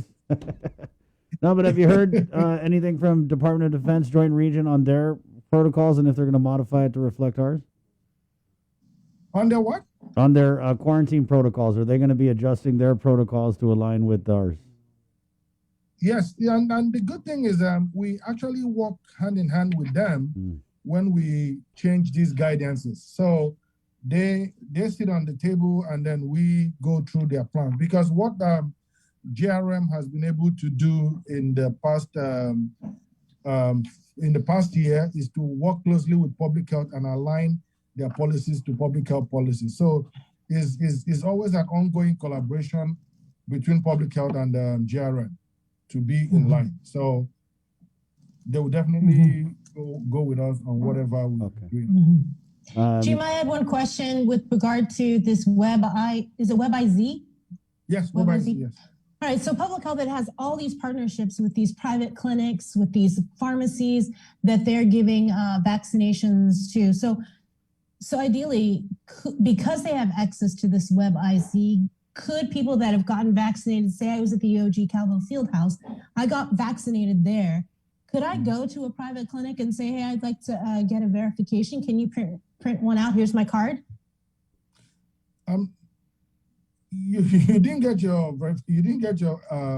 shot at the clinic, so you don't have to go there. You need to go to the public health. So what you need to do is go. If you got it from a provider, you can get it from the provider because they have access to that information. But public health is the main repository for all that information, and then you can get it from public health. Right, but do these private clinics? Sorry, there's just a lot of noise in the background. These clinics. These private clinics, do they have access though to this WebIZ, to all the vaccinations? So I'm just saying, could I go if I got mine at the Fieldhouse? Could I go to a private clinic or a pharmacy or wherever that offers vaccinations? Couldn't I just go there and ask, hey, can you make me a printout? I wouldn't advise you to do that because they wouldn't even do it. Because they're not the ones that give you the vaccine. How about if you got your vaccine at AMC and you call AMC and say, hey, can you know? Yeah. AMC is not going to give you a vaccine card that they did not administer. So No, Chima, if we did get the vaccine at AMC, can we call AMC or any clinic and say, hey, can I get my verification from you guys? Yes, you can get it from there. Yeah. Okay. So that's going to ease some of the backlog with public health, that people know that they can, whatever clinic they got it at, they can reach out to that clinic and get a copy. Yes, and part of registering to be part of the immunization is having access to the WebIZ. Yeah. So I think it's the right thing for you to go to where you got your vaccination to get your verification. God, we should have said that at the beginning. But you can't just go to any clinic, right? That's No, you can't go to any clinic. Yeah. Okay. Right on. Anything else, Bree? Just real quickly, again, home quarantine. If you're fully vaccinated, do we get out of quarantine? Would you stop already? What did you say? I want to make sure I heard you correctly. Yeah. If Chima. you're currently on home quarantine, yeah, and this new policy goes in at 12:01 this morning, and you are fully vaccinated, can you be released? Do we have to call public health? No, you're not going to call public health. You're not going to call public health. Just wait for public health to call you. Oh, great. Or wait for the director to say something on radio. Well, let's just get the director. All right, I'll wait. I'm I'll sorry, sit tight. Chima, that my colleague is trying to use this for her personal. Oh, come on. I know. No, but you see, the good thing about I'm Sabrina not is the that only one. Sabrina is law abiding. That is the most interesting part. Yeah, she is. Seeing her in quarantine was a shocker for me. I'm like, whoa. Yeah, I know. Yep, If you a could little do too it, law every abiding. other person should do it. I'm doing my part. Yep. If there's anything I say you about are. Sabrina, it's she's by the book. That's for sure. Chima, thank you. Awesome. Thank you so much. We're gonna let you go because people are calling public health, and you're here, and they probably needed to go answer the phone. That's why they shut down my system. Trying to give you a hint. Get your ass out here and answer the phone, Chima. Thank you, Chima. All right, thank you guys. Right on. There you go. It's all hee hee ha ha now, isn't it? Yep. No more quarantine. Party time. We're gonna take a quick break right here on the link. It's 9:23. Good morning. Celebrate June makes the best malasadas in Hawaii. A fact not lost on Daryl, whose brother Byron is cooking the onaga he caught at a secret fishing spot with his girlfriend Malia, who used to work for the Shave Ice Guy, whose second cousin Vince drives the school bus ridden by Calais, whose auntie makes the best malasadas in Hawaii. Everything here is connected, and with the new First Hawaiian Bank mobile app, you can stay just as connected to your finances, and it all starts with yes.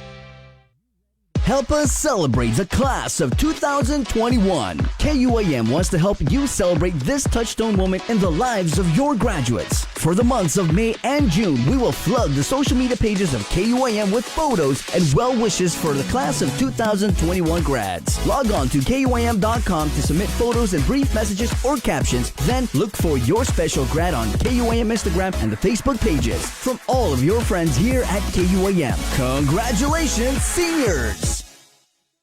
As May is a month to celebrate mothers and everything they do, let's not forget that many parents in our community are struggling to make ends meet and provide for their children with basic necessities. The KUAM Care Force is partnering with the Salvation Army for a very special drive this May, benefiting our precious and most vulnerable in our community. Through Friday, May 28th, we'll be collecting diapers, formula, infant toiletries, baby food, and other new items for infants and toddlers at our KUAM studios in Harmon on weekdays between noon and 4 p.m. Show you care and help families in need this spring. Due to the consideration of our current public health emergency, donations will not be accepted outside of hours specified. Curbside acceptance of donations is acceptable by calling 637-5826 upon arrival.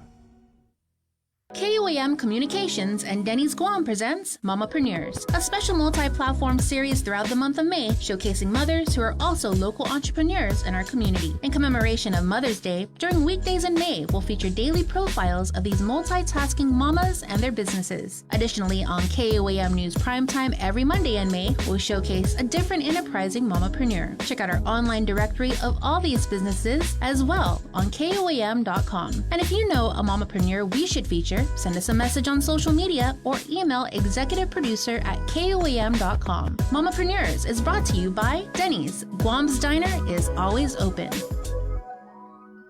Ekongok ega zan edza kifinut samoro giasuntun samoro kada dia gi KUAM News. Gatsa gi idaling na programa gi alas 8 gi egan gi esla tomorrow streaming radio pedi KUAM News YouTube na channel para linabian fasilidad nizo. Malata fanita para mas informasyon mentres diligencia y sempre preciosa na kulturata entri sesultana sepbi kada dia y lengguahin natibo ni Itzamoro. Yasunto gi finut samoro sa ni napafatu zan pinalinunudzi ni familia Mizo gi First Hawaiian Bank.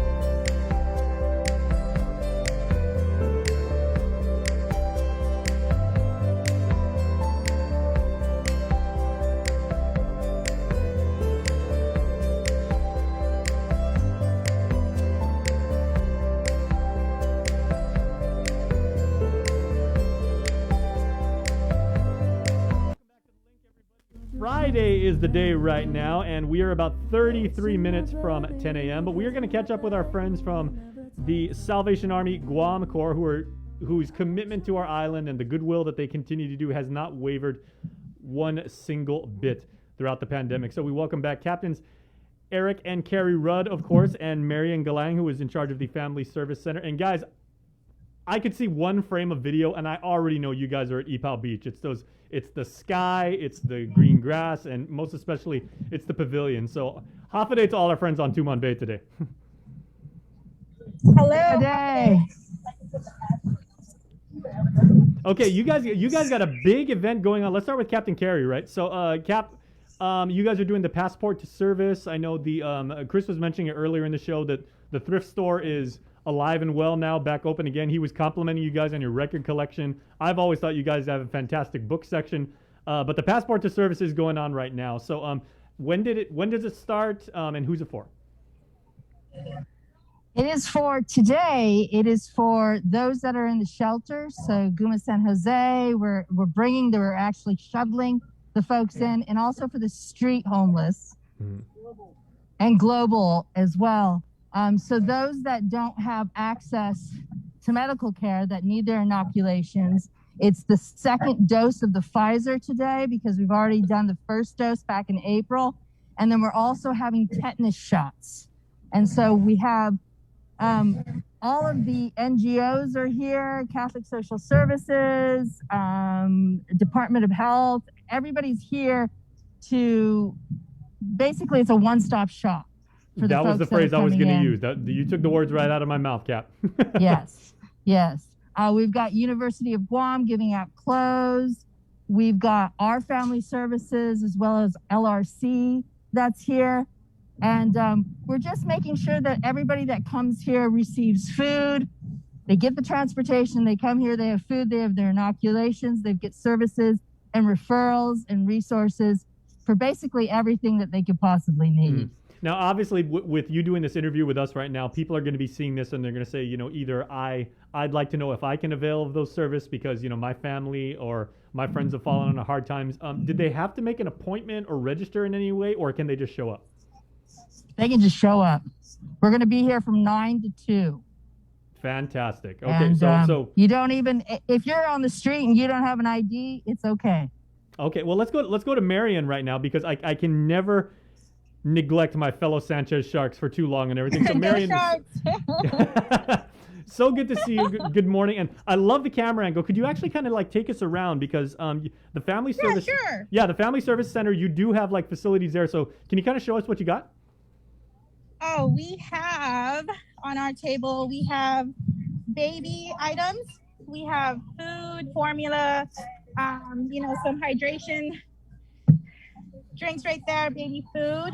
We also have bottles, baby bottles, off lotion. So all of that came from our food pantry. Thank you, food pantry. All right. Yep. Okay, and also we have some snacks to pass out to the children that come by, or anyone that wants them. That's wonderful, and it's not just the actual commodities items that are being distributed, but there are also learned experts there who, if people have any questions about not just the services today, but things going forward, they can answer those questions as well. Correct? Yes, we also have applications for anyone interested or needing our assistance from the Family Services Center. We would like to encourage everyone or anyone that needs, rental assistance, utility assistance to come by our office, and we want to see what we can help you with. Okay, and Marian, I know you're rocking those wonderful colors of the Salvation Army, so you got the unmistakable, the red and the white. But as a proud Sanchez alumni, please tell me you're wearing some silver and black on your person right now. Of course, I'm wearing some high school shoes that I had since. There you go. Black and white. Sharks for life. Those sharks. Okay, so let's go to Captain Eric right now, because Captain Eric, you're actually standing in front of a four-wheeled friend to many an island resident here and everything. So what do you got going on? Absolutely. I'm just walking us through the whole process there. We were over at the pavilion where they start off today, and they get their inoculation, and then they can come over here and go to Catholic Social Services. And what else do we have here? The Micronesian Resource Center. All of our friends are here today, and actually the kids are over at the park. That's where I was going to head over and see if I could get into trouble over there on the slide. I don't know. Oh boy. Yeah, I was gonna say, anytime you see that Micronesia Resource Center van, you know that there are good people there, and then you know that good things are happening. So I mean, it's a positive, fun, supportive event if you see that van. The Guam Homeless Coalition is just a tremendous resource, I think, for our community, and to be part of that and to partner in concert with all of these other NGOs and nonprofits. I mean, it makes my heart feel good. Absolutely. Okay, so I see there's a somewhat of a little bit of a crowd, but I can see that people are doing the right thing, staying socially distant. Captain Eric, if people are watching us right now and they said, I have a passion for service, and I would, I don't necessarily need to avail of the services today, but I would like to volunteer my time. Can people come down and find out about how they might be able to contribute as well? Absolutely. Yes. Come on down. We'll be here, like Carrie said, till 2. And I think there's so much resource down here for folks. Okay. And I've been to Epal Beach, Cap, so many times. I know you're passing one of those barbecue pits. Can you just turn to your right, if you would, Captain Eric, and get a shot of that pit? Oh, man. I've done so many parties there. Kids' birthday parties from when I was young. Actually, there might be a little something here for you. I can save it for you. Oh, yeah, there you go. The slightly burnt leftover barbecue chicken is the best. Exactly. Hey, you pay more for the burnt ends when you go to the barbecue. There you ate. In Chamorro we call that the tostos part, but that's the best. Say that again? Yeah, it's the tostos part. We got the singed part, the burnt one. That is the best part. It is. It's my favorite. Okay, so Captain Eric, how many people are you expecting right now? Because it looks like the park there is really starting to fill up. How many people do you expect to come out today? We're expecting 300 plus today. Wow. They, as I understand it from Global Dorm, they brought in more than 90 children for their shots today. So it's not just street homeless, but those in Global Dorm and all the other places are coming down. So yeah, today we're doing almost 100 children, and then at least 200 other folks. Okay, so Captain Carey, once again, so you use the phrase perfectly. So it's one-stop shopping. If people are going there and they want to inquire primarily about immunization and everything, they go to Pavilion 1. That's the really, really big one, the one closest to the beach. Correct. Closest to the actual parking lot itself. And you'll see the nurses there with the face masks on, and they've got the whole setup. It looks like a little clinic, and so you can go there and ask what is needed. Like I said, I've been told that you do not need ID. Okay. So, wait, let's go back to Captain Eric real quick, because I think you he was doing a real clever video bomb. And so Captain Eric and Marian are now side by side, 6 feet apart. I trust. Nice. You guys are sharing each other's video. Oh man, that's Inception right there. That's very, very meta. Okay. So I'm sorry, Captain. Yeah. So Captain Carey, so they can just come down again. You don't need to make a reservation. These are free services. If you qualify. Yes. Maybe that's one thing. Some people might go there and they're like, my family's fallen on hard times, but I'm still making some of the income I was making before. I don't know exactly if I do need to qualify. I don't want to, maybe cheat the system. I know there are some people that have expressed that. Can they go down there and actually find out if they are eligible? Yes, absolutely. Come down. We'll be here till 2. If even if you're not, we'll figure out where you will be and we'll resource you. So we'll solve the problem together. That's a beaut, man. You have just got every phrase in the book right now. You got to be writing these down and copywriting them, because you got them all. And I think that's testament to the Salvation Army's commitment to our community, and just the fact that you guys have not at all backed down. You guys have done things the right way, and you are really getting this thing done. Thank you. Absolutely. Thank you so much. Yeah, we're excited. We're going to have that the new women's program is going to be up. They put the fence around, and we will start services soon. Sure. Well, you know what? You guys are at Epal Beach, and Captain Carey, I know you're doing the smart thing, because it's pretty hot out there. I would assume. I lived in Tumon for a very long time. You're safely staying under the shade. There's a lot of that, everybody. So make sure to go out to Epal Beach. It's the Governor Carlos Camacho Epal Beach Park, more technically, and you can go there. There's a lot of really good people who want to connect you to these services. And because it is a passport for services event, they're basically, are you going to be guided from station to station? And is there like a particular flow that people follow, or you kind of just like go around and meet nice people? It's just you kind of go around on your own, figure it out. Everybody's got signage and what it is that they do. Some people have food, some people have different resources, some people have clothes. So it's like a fair, essentially. All right. It's a good time. Come on down. Okay, well, I want to finish up with Marian right now. Because Marian, can you describe, the tempo right there? I can see that the three of you are smiling. You guys are keeping things, very positive. Obviously you guys are encouraging people to come down, but there seems to be a pretty good crowd right now. Like, what is the feeling there right now? The feeling, we just got started. We're trying to basically have music going on. We're trying to create the environment into like a, maybe like a, I don't know, backyard barbecue. It's just come on down. It's, you can, I don't know. Oh my gosh, you got me nervous, Jason. No, not at all. Well, tell you what, while you gather your thoughts, because I know you're still near. It's really just chill. Okay, and I know exactly the side, yeah. Marian, I know exactly the side of Pavilion 1 that you're at. You're on the far side. Yes. Yeah. So this is the entrance. So we want people to come here, register, right? You can or can't. You don't have to take the shot if you don't want to, but and then at the other end of the pavilion, that is where you get your passport, and then it's basically a one entrance, one exit, just like the public health regulations. Okay, so I want to ask the three of you, you guys can do something, because we would be completely remiss if we didn't take advantage of the wonderful environment we have. So, Captain Carey, can I get you to get a shot of the sky? Captain Eric, can I get you to turn around and maybe get a shot of like the park itself? And Marian, can you get me a shot of the beach? Hold on, let me run over. Yeah, we got 3 cameras here. Your video quality is impeccable, and man, just let that soak in on this wonderful Friday morning, you guys. Let's come on down. Yes. And these are good people that really care about our community. They care about your well-being. And you've also got the backdrop of Tumon Bay. Ipoh Beach, man.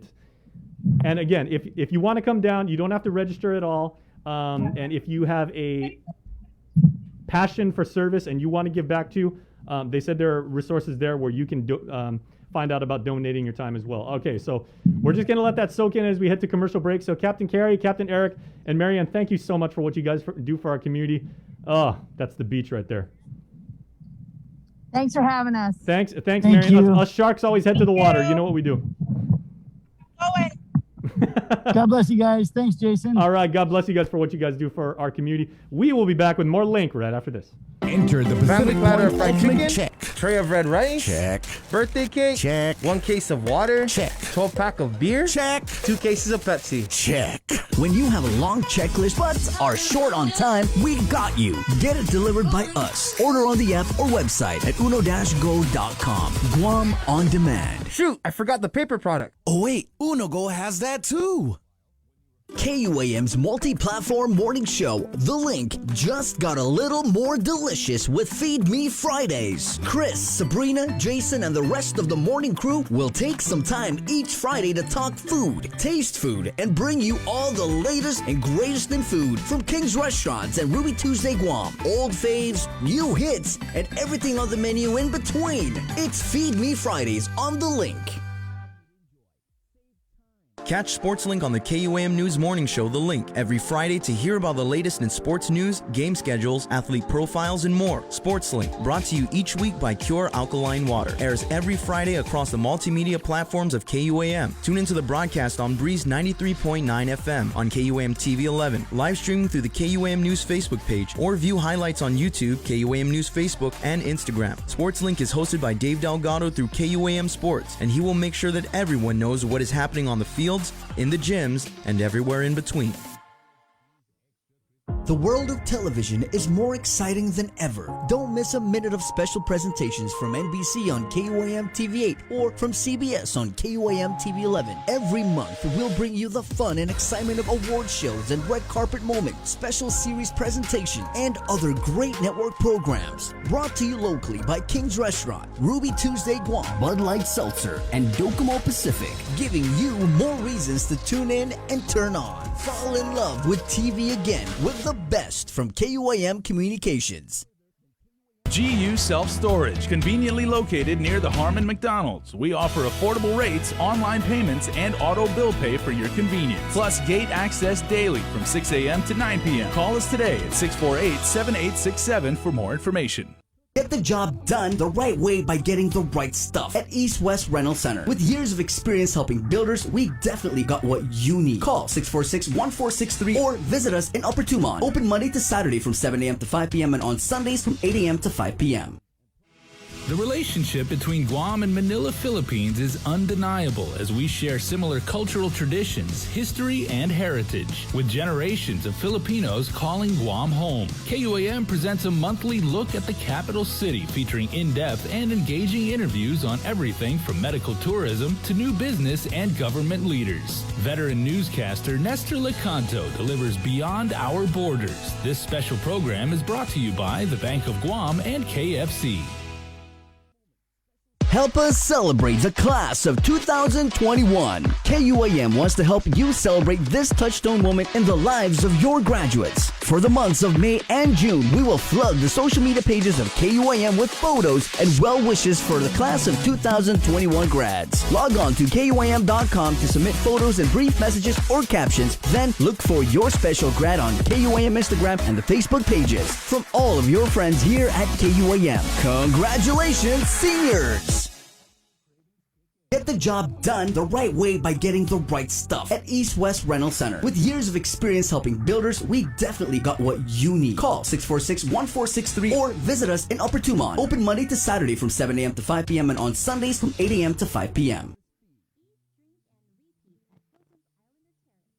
Looking for TV schedules, upcoming sports, or special presentations, or what you may have missed over the busy week you had? Well, look no further than KUAM Digital Digest. This weekly emailed newsletter puts all kinds of information in the hands of subscribers each and every week. Just subscribe and we will make sure you keep up with your favorites and stay informed and entertained throughout it all. Go to KUAM.com, click on the newsletter tab, give us your email address, and you are all set. Brought to you in digital partnership with King's Restaurant and Ruby Tuesday Guam. It's the KUAM Digital Digest, your weekly guide to the latest information and best entertainment on the stations and platforms of KUAM.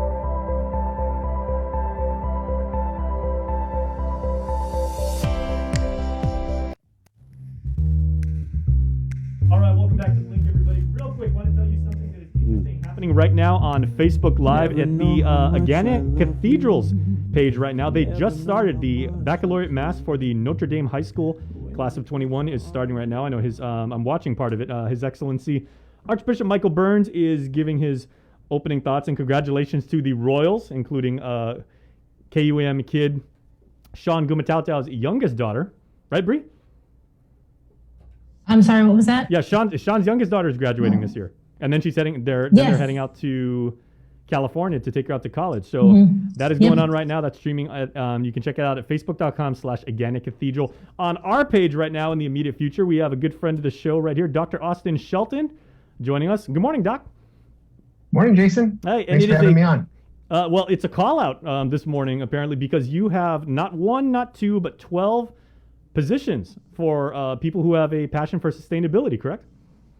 That's right. We're rolling out an exciting new program called the Guam Green Growth Conservation Corps. And this is going to be a program for training our workforce for the emerging green economy. So we've been hearing a lot about economic diversification needs. Well, we want to remind everybody that sustainability and the new green economy is a big part of that. And so we'll have workforce development training for 12 individuals for 5 months straight, $1,300 biweekly stipend. Wow. And you'll get training in island beautification, energy efficiency, aquaculture, agriculture, the circular economy, reforestation, and more. Doc, what do the qualifications or, like level of experience or expertise have to be for qualified applicants? It's not too much, actually. You got to be 18 years or older and a U.S. citizen or a legal resident here.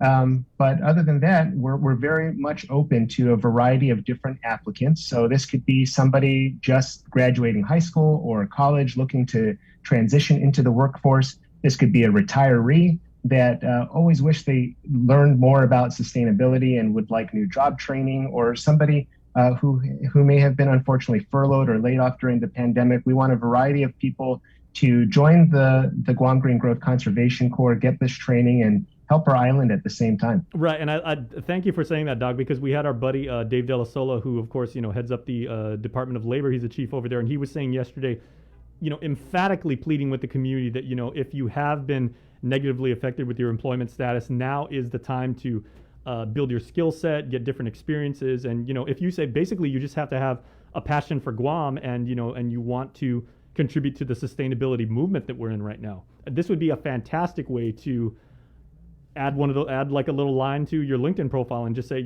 I've also done this, and this is why I'm a worthy hire. Absolutely. So there just a little bit of interest, maybe it's a passion or something that you want to cultivate inside of you. We're looking for those kind of applicants that have an interest in the future of our island. So we're going to create that sustainable future together with the Guam Green Growth Conservation Corps. There will be learning outcomes every week when we're doing projects. And there will be, something that's really important to all of us, I think, to beautify our island and make it clean, again, is that one day a week we'll be spending on cleanups throughout the villages, working hand in hand with the mayor's offices there. Right on. Okay, so we want to make sure that enough applicants, they're going to email you, they're going to text message you, they're going to slide into your DMs, all of that stuff and everything. So can you please just let us know how people can contact you? We've got Guam Green Growth on Facebook and Instagram, but also we have a great new website, guamgreengrowth.org/jobs. And you can go to that jobs page and click on the Apply Now button, and we've got a nice online form and can get it done in just a few minutes. Well, that's what we're here to do, Doc. So, I'm going to let you go, but maybe if you want to go and, go run by the water cooler and maybe get a nice cold cup of water and then come back to your computer and watch all the messages flood in from people that want to contribute to our island in this way. So thank you for making this available.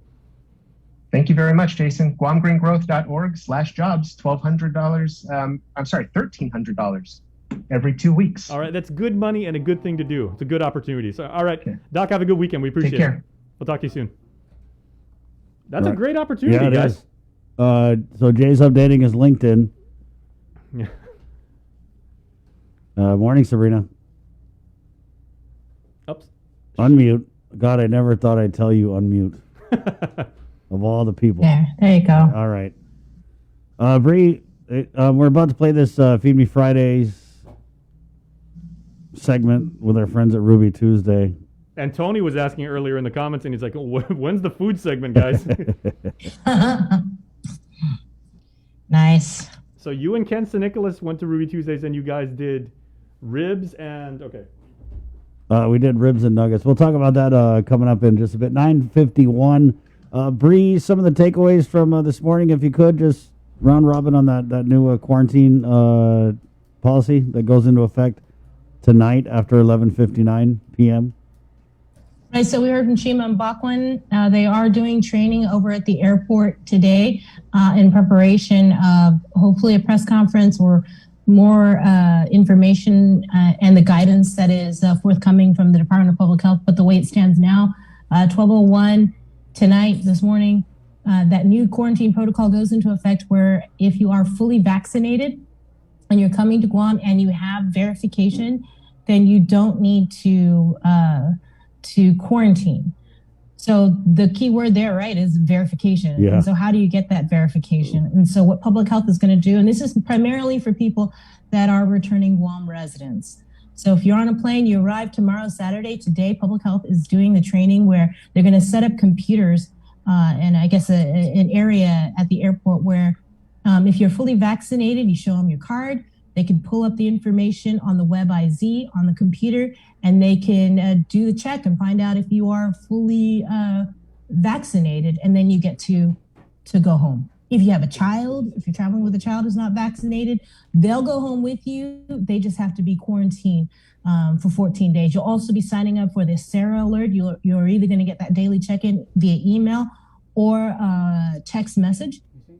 And that's when you go in there and you tell them I don't have any symptoms, et cetera, et cetera, et cetera. If you are in government quarantine and you are fully immunized, Chima is saying that they likely will also have a system in place at the government quarantine facility where they'll call you again if you're fully immunized and let you know whether or not you can go. If you are in home quarantine, currently on home quarantine, and you are fully immunized, again, the same thing. He was mentioning that public health will give you a call to let you know if you are able to be set free. Okay. That's a lot of information. We're still also waiting on whether or not the governor is going to hold a press conference today to kind of go through all of this from Adelude. But again, the new quarantine protocols go into effect at 12:01 early this morning. Okay. Thanks, Bree. We're gonna take a really quick break and come back with Feed Me Fridays right here on The Link. Good morning. Spring. KUAM's multi-platform morning show, The Link, just got a little more delicious with Feed Me Fridays. Chris, Sabrina, Jason, and the rest of the morning crew will take some time each Friday to talk food, taste food, and bring you all the latest and greatest in food from King's Restaurants and Ruby Tuesday Guam, old faves, new hits, and everything on the menu in between. It's Feed Me Fridays on The Link.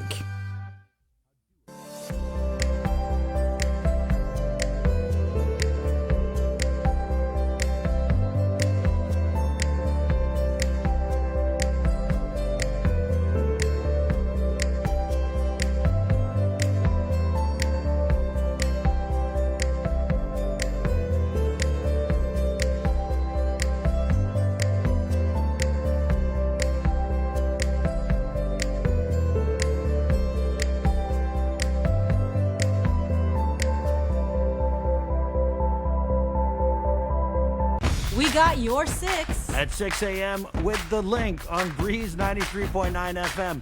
Bree and I connect you with all the latest news and information you need to know to start your day. Then check back with Guam's news leader at 6 p.m. for the day's top headlines with KUAM News Primetime. From 6 a.m. to 6 p.m. and everything else in between with KUAM Digital, we got your 6.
with Chris and Sabrina. Call 637-0094. Breeze 93. Hey, we got a couple goodies from our friends at Tango Theaters. There's some good movies coming out tonight. Those Who Wish Me Dead, which is Angelina Jolie. And then they've also got Spiral. It's one of the Saw movies starring Chris Rock. That's not a comedy, though. 637-0094. That's our number here, guys. The Saw universe with Chris Rock. That's going to be Interesting, yeah. It's well reviewed. So we'll give away 2 tickets to Those Who Wish Me Dead at 637-0094. Call now. We'll take the first caller. The second caller will win 2 tickets to go see Spiral, Book of Saw. All right, and this is at Tango Theaters. Okay, it's going to be great. Go check out the movies, guys, as we reopen the island, make it a weekend. It's a thing. We'll go ahead and get into this. In the meantime, get into this One Micronesia podcast teaser with our very own Victorious Falon. The One Micronesia Update is presented by Taco Bell and Docomo Pacific. Better together. So here with me on the podcast, our guest for today, we have Maisel Higa Kazuma, a Palauan entrepreneur who makes traditional Micronesian dolls, and the company name is called Mad Look Dolls. So, Maisel, thank you so much and welcome to the podcast. Thank you. Thank you so much for having me. Maisel, tell us more about you. Okay, so my name is Maisel Higa Kazuma.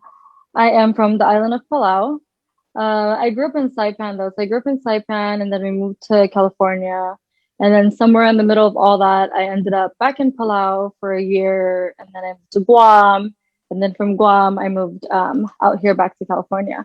So this is where we're at now. We've been here for like 3 years. And then I was just raising my kids, and I was, making slime, and we were drawing and painting, and we were doing all that.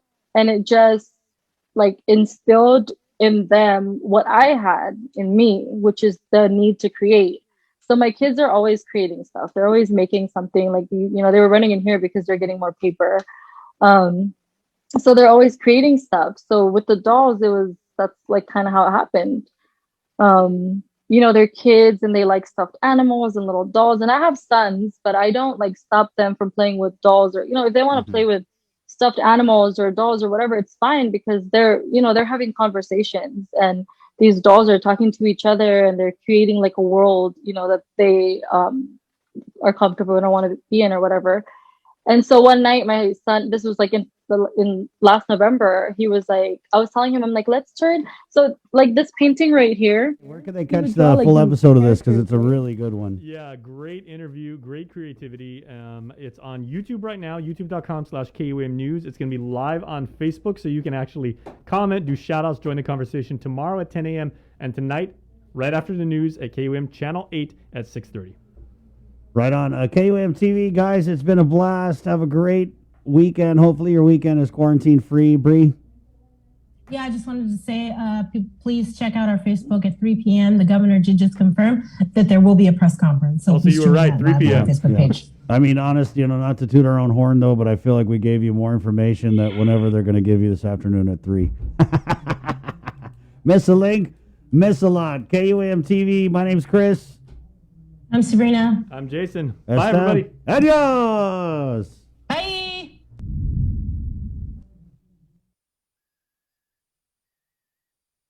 And thanks for sticking around for a little something extra here on the link for our Facebook live viewers and everyone on the breeze. This is the director's cut. This is extras. Well, you got a nice cut of ribs. I did. Speaking of yes. cut. So this is Feed Me Fridays. Starring yours truly and at Ken Sanity. We're going to go ahead and leave you with this, guys. Ruby Tuesday got a lot of great things going on. And we do Feed Me Fridays every Friday. So check it out. It's me and Ken getting some ribs and some chicken tenders. Guys, have a great weekend. Be safe always. We're KUAM FM, Agotni, Guam. This is the link on the breeze. Good morning and goodbye. Feed Me Fridays is brought to you by King's Restaurants and Ruby Tuesday, Guam.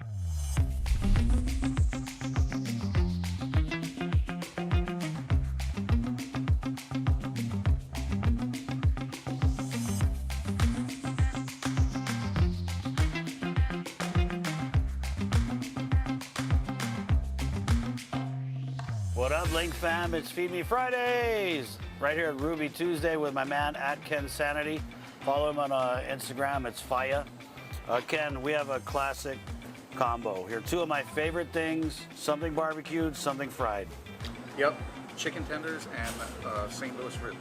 Right, and not just any chicken tenders. These chicken tenders are hand breaded, and you can tell by the coating that they definitely put some thought into how they bred these chicken tenders. And who doesn't love chicken tenders? Oh, I definitely am a fan of chicken tenders, and this is a heavy chicken tender. Yeah. This is pretty dense. There's a lot of stuff going on in it. You're right. You know, Chris, I am very hungry. Well, are we gonna dip? I dip, right? you dip, we dip. There we go. Mm.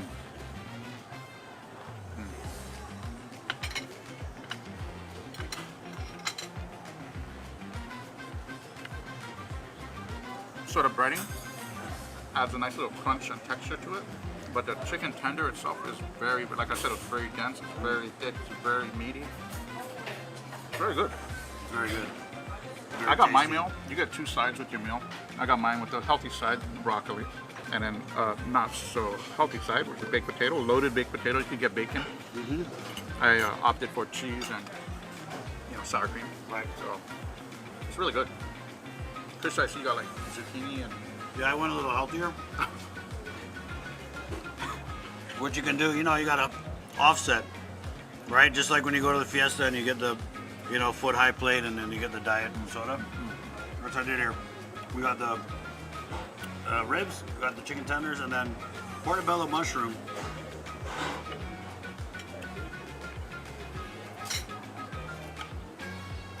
Mmm. That's the umami for your mommy.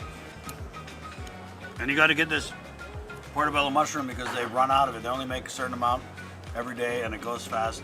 So that's a great side. The zucchini, obviously, good stuff. It's real simple. You know, the thing about these tenders is they remind me of being a child. Right? But speaking on that note, Mondays, you can come here, and if you get an adult entree, then your child can get kids meal for $2.99. I think it's usually $5.99. Yeah. But they can get their meal for $2.99. So that is only on Mondays. Definitely check them out here.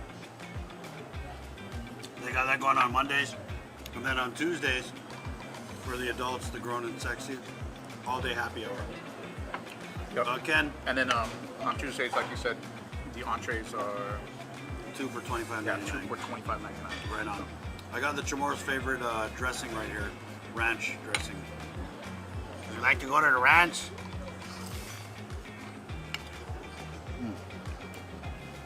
Their honey mustard though it's good. Yeah, very good. Let me try this ranch with the different tender. I don't want you to think I'm double dipping, Yeah. So. No double dipping during COVID, guys. Oh wow. I actually like that better than the honey mustard. Actually, it's very salty. It is. Get both. You can do that. Live dangerously. We survived a pandemic. Get 2 sauces. This is really good. Like, It actually, is. is it buttermilk or something? It's buttermilk ranch, bro. They milk the cow right in the back. It's really good. I'm enjoying this. Sorry, I am gonna double dip there. My bad. You hear that, Ken? I hear the sound of my ribs crying because they're being neglected. They're so lonely. Okay, guys, I never eat ribs with a fork and a knife unless I'm at Ruby Tuesday. Sick. Oh, yeah. Are you a rib man, Ken? Yeah, I am definitely. Oh, look at that bone But just came right out. I can't be bothered to use a knife or a fork for it. I'm just gonna use my hands. Right on.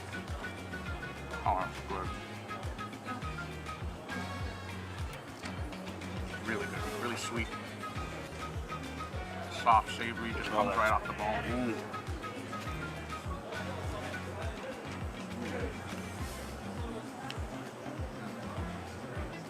You guys are catching me in my element right now. It's really, really good. That is really good.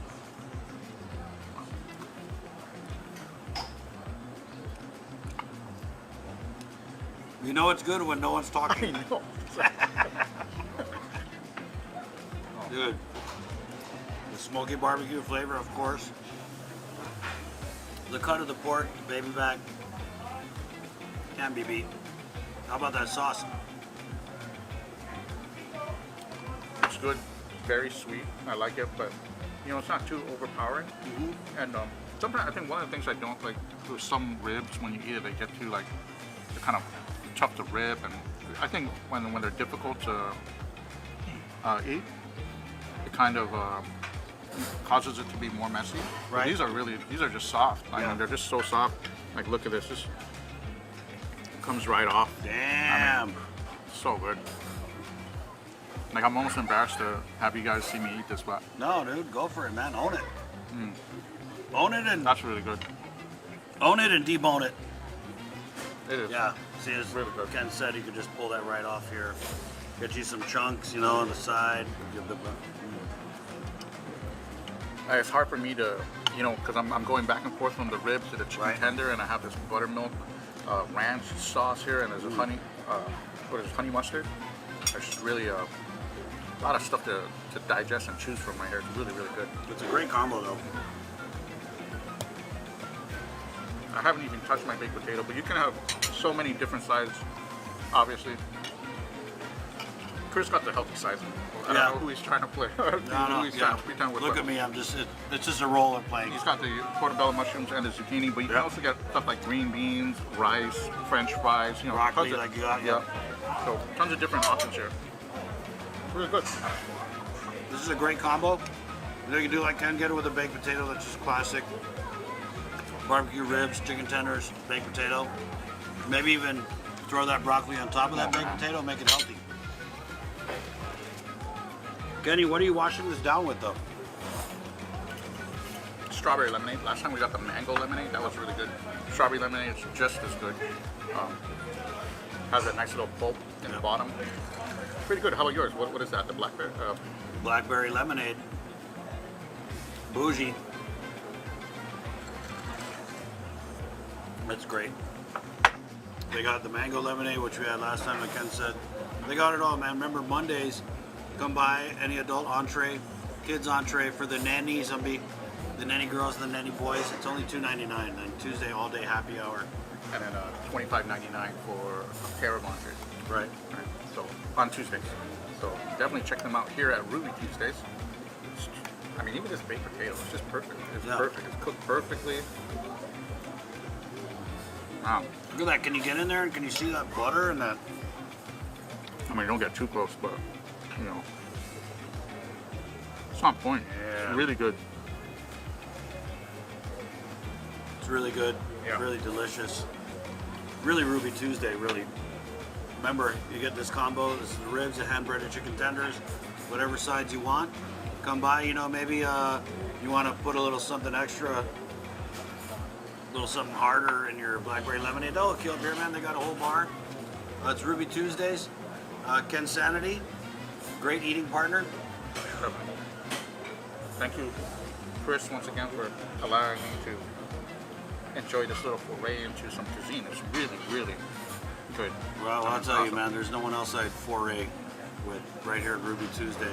Again, this is the St. Louis baby back ribs with the hand-breaded chicken tenders. You get the sides, all the sides you want. Link Fam, Feed Me Fridays.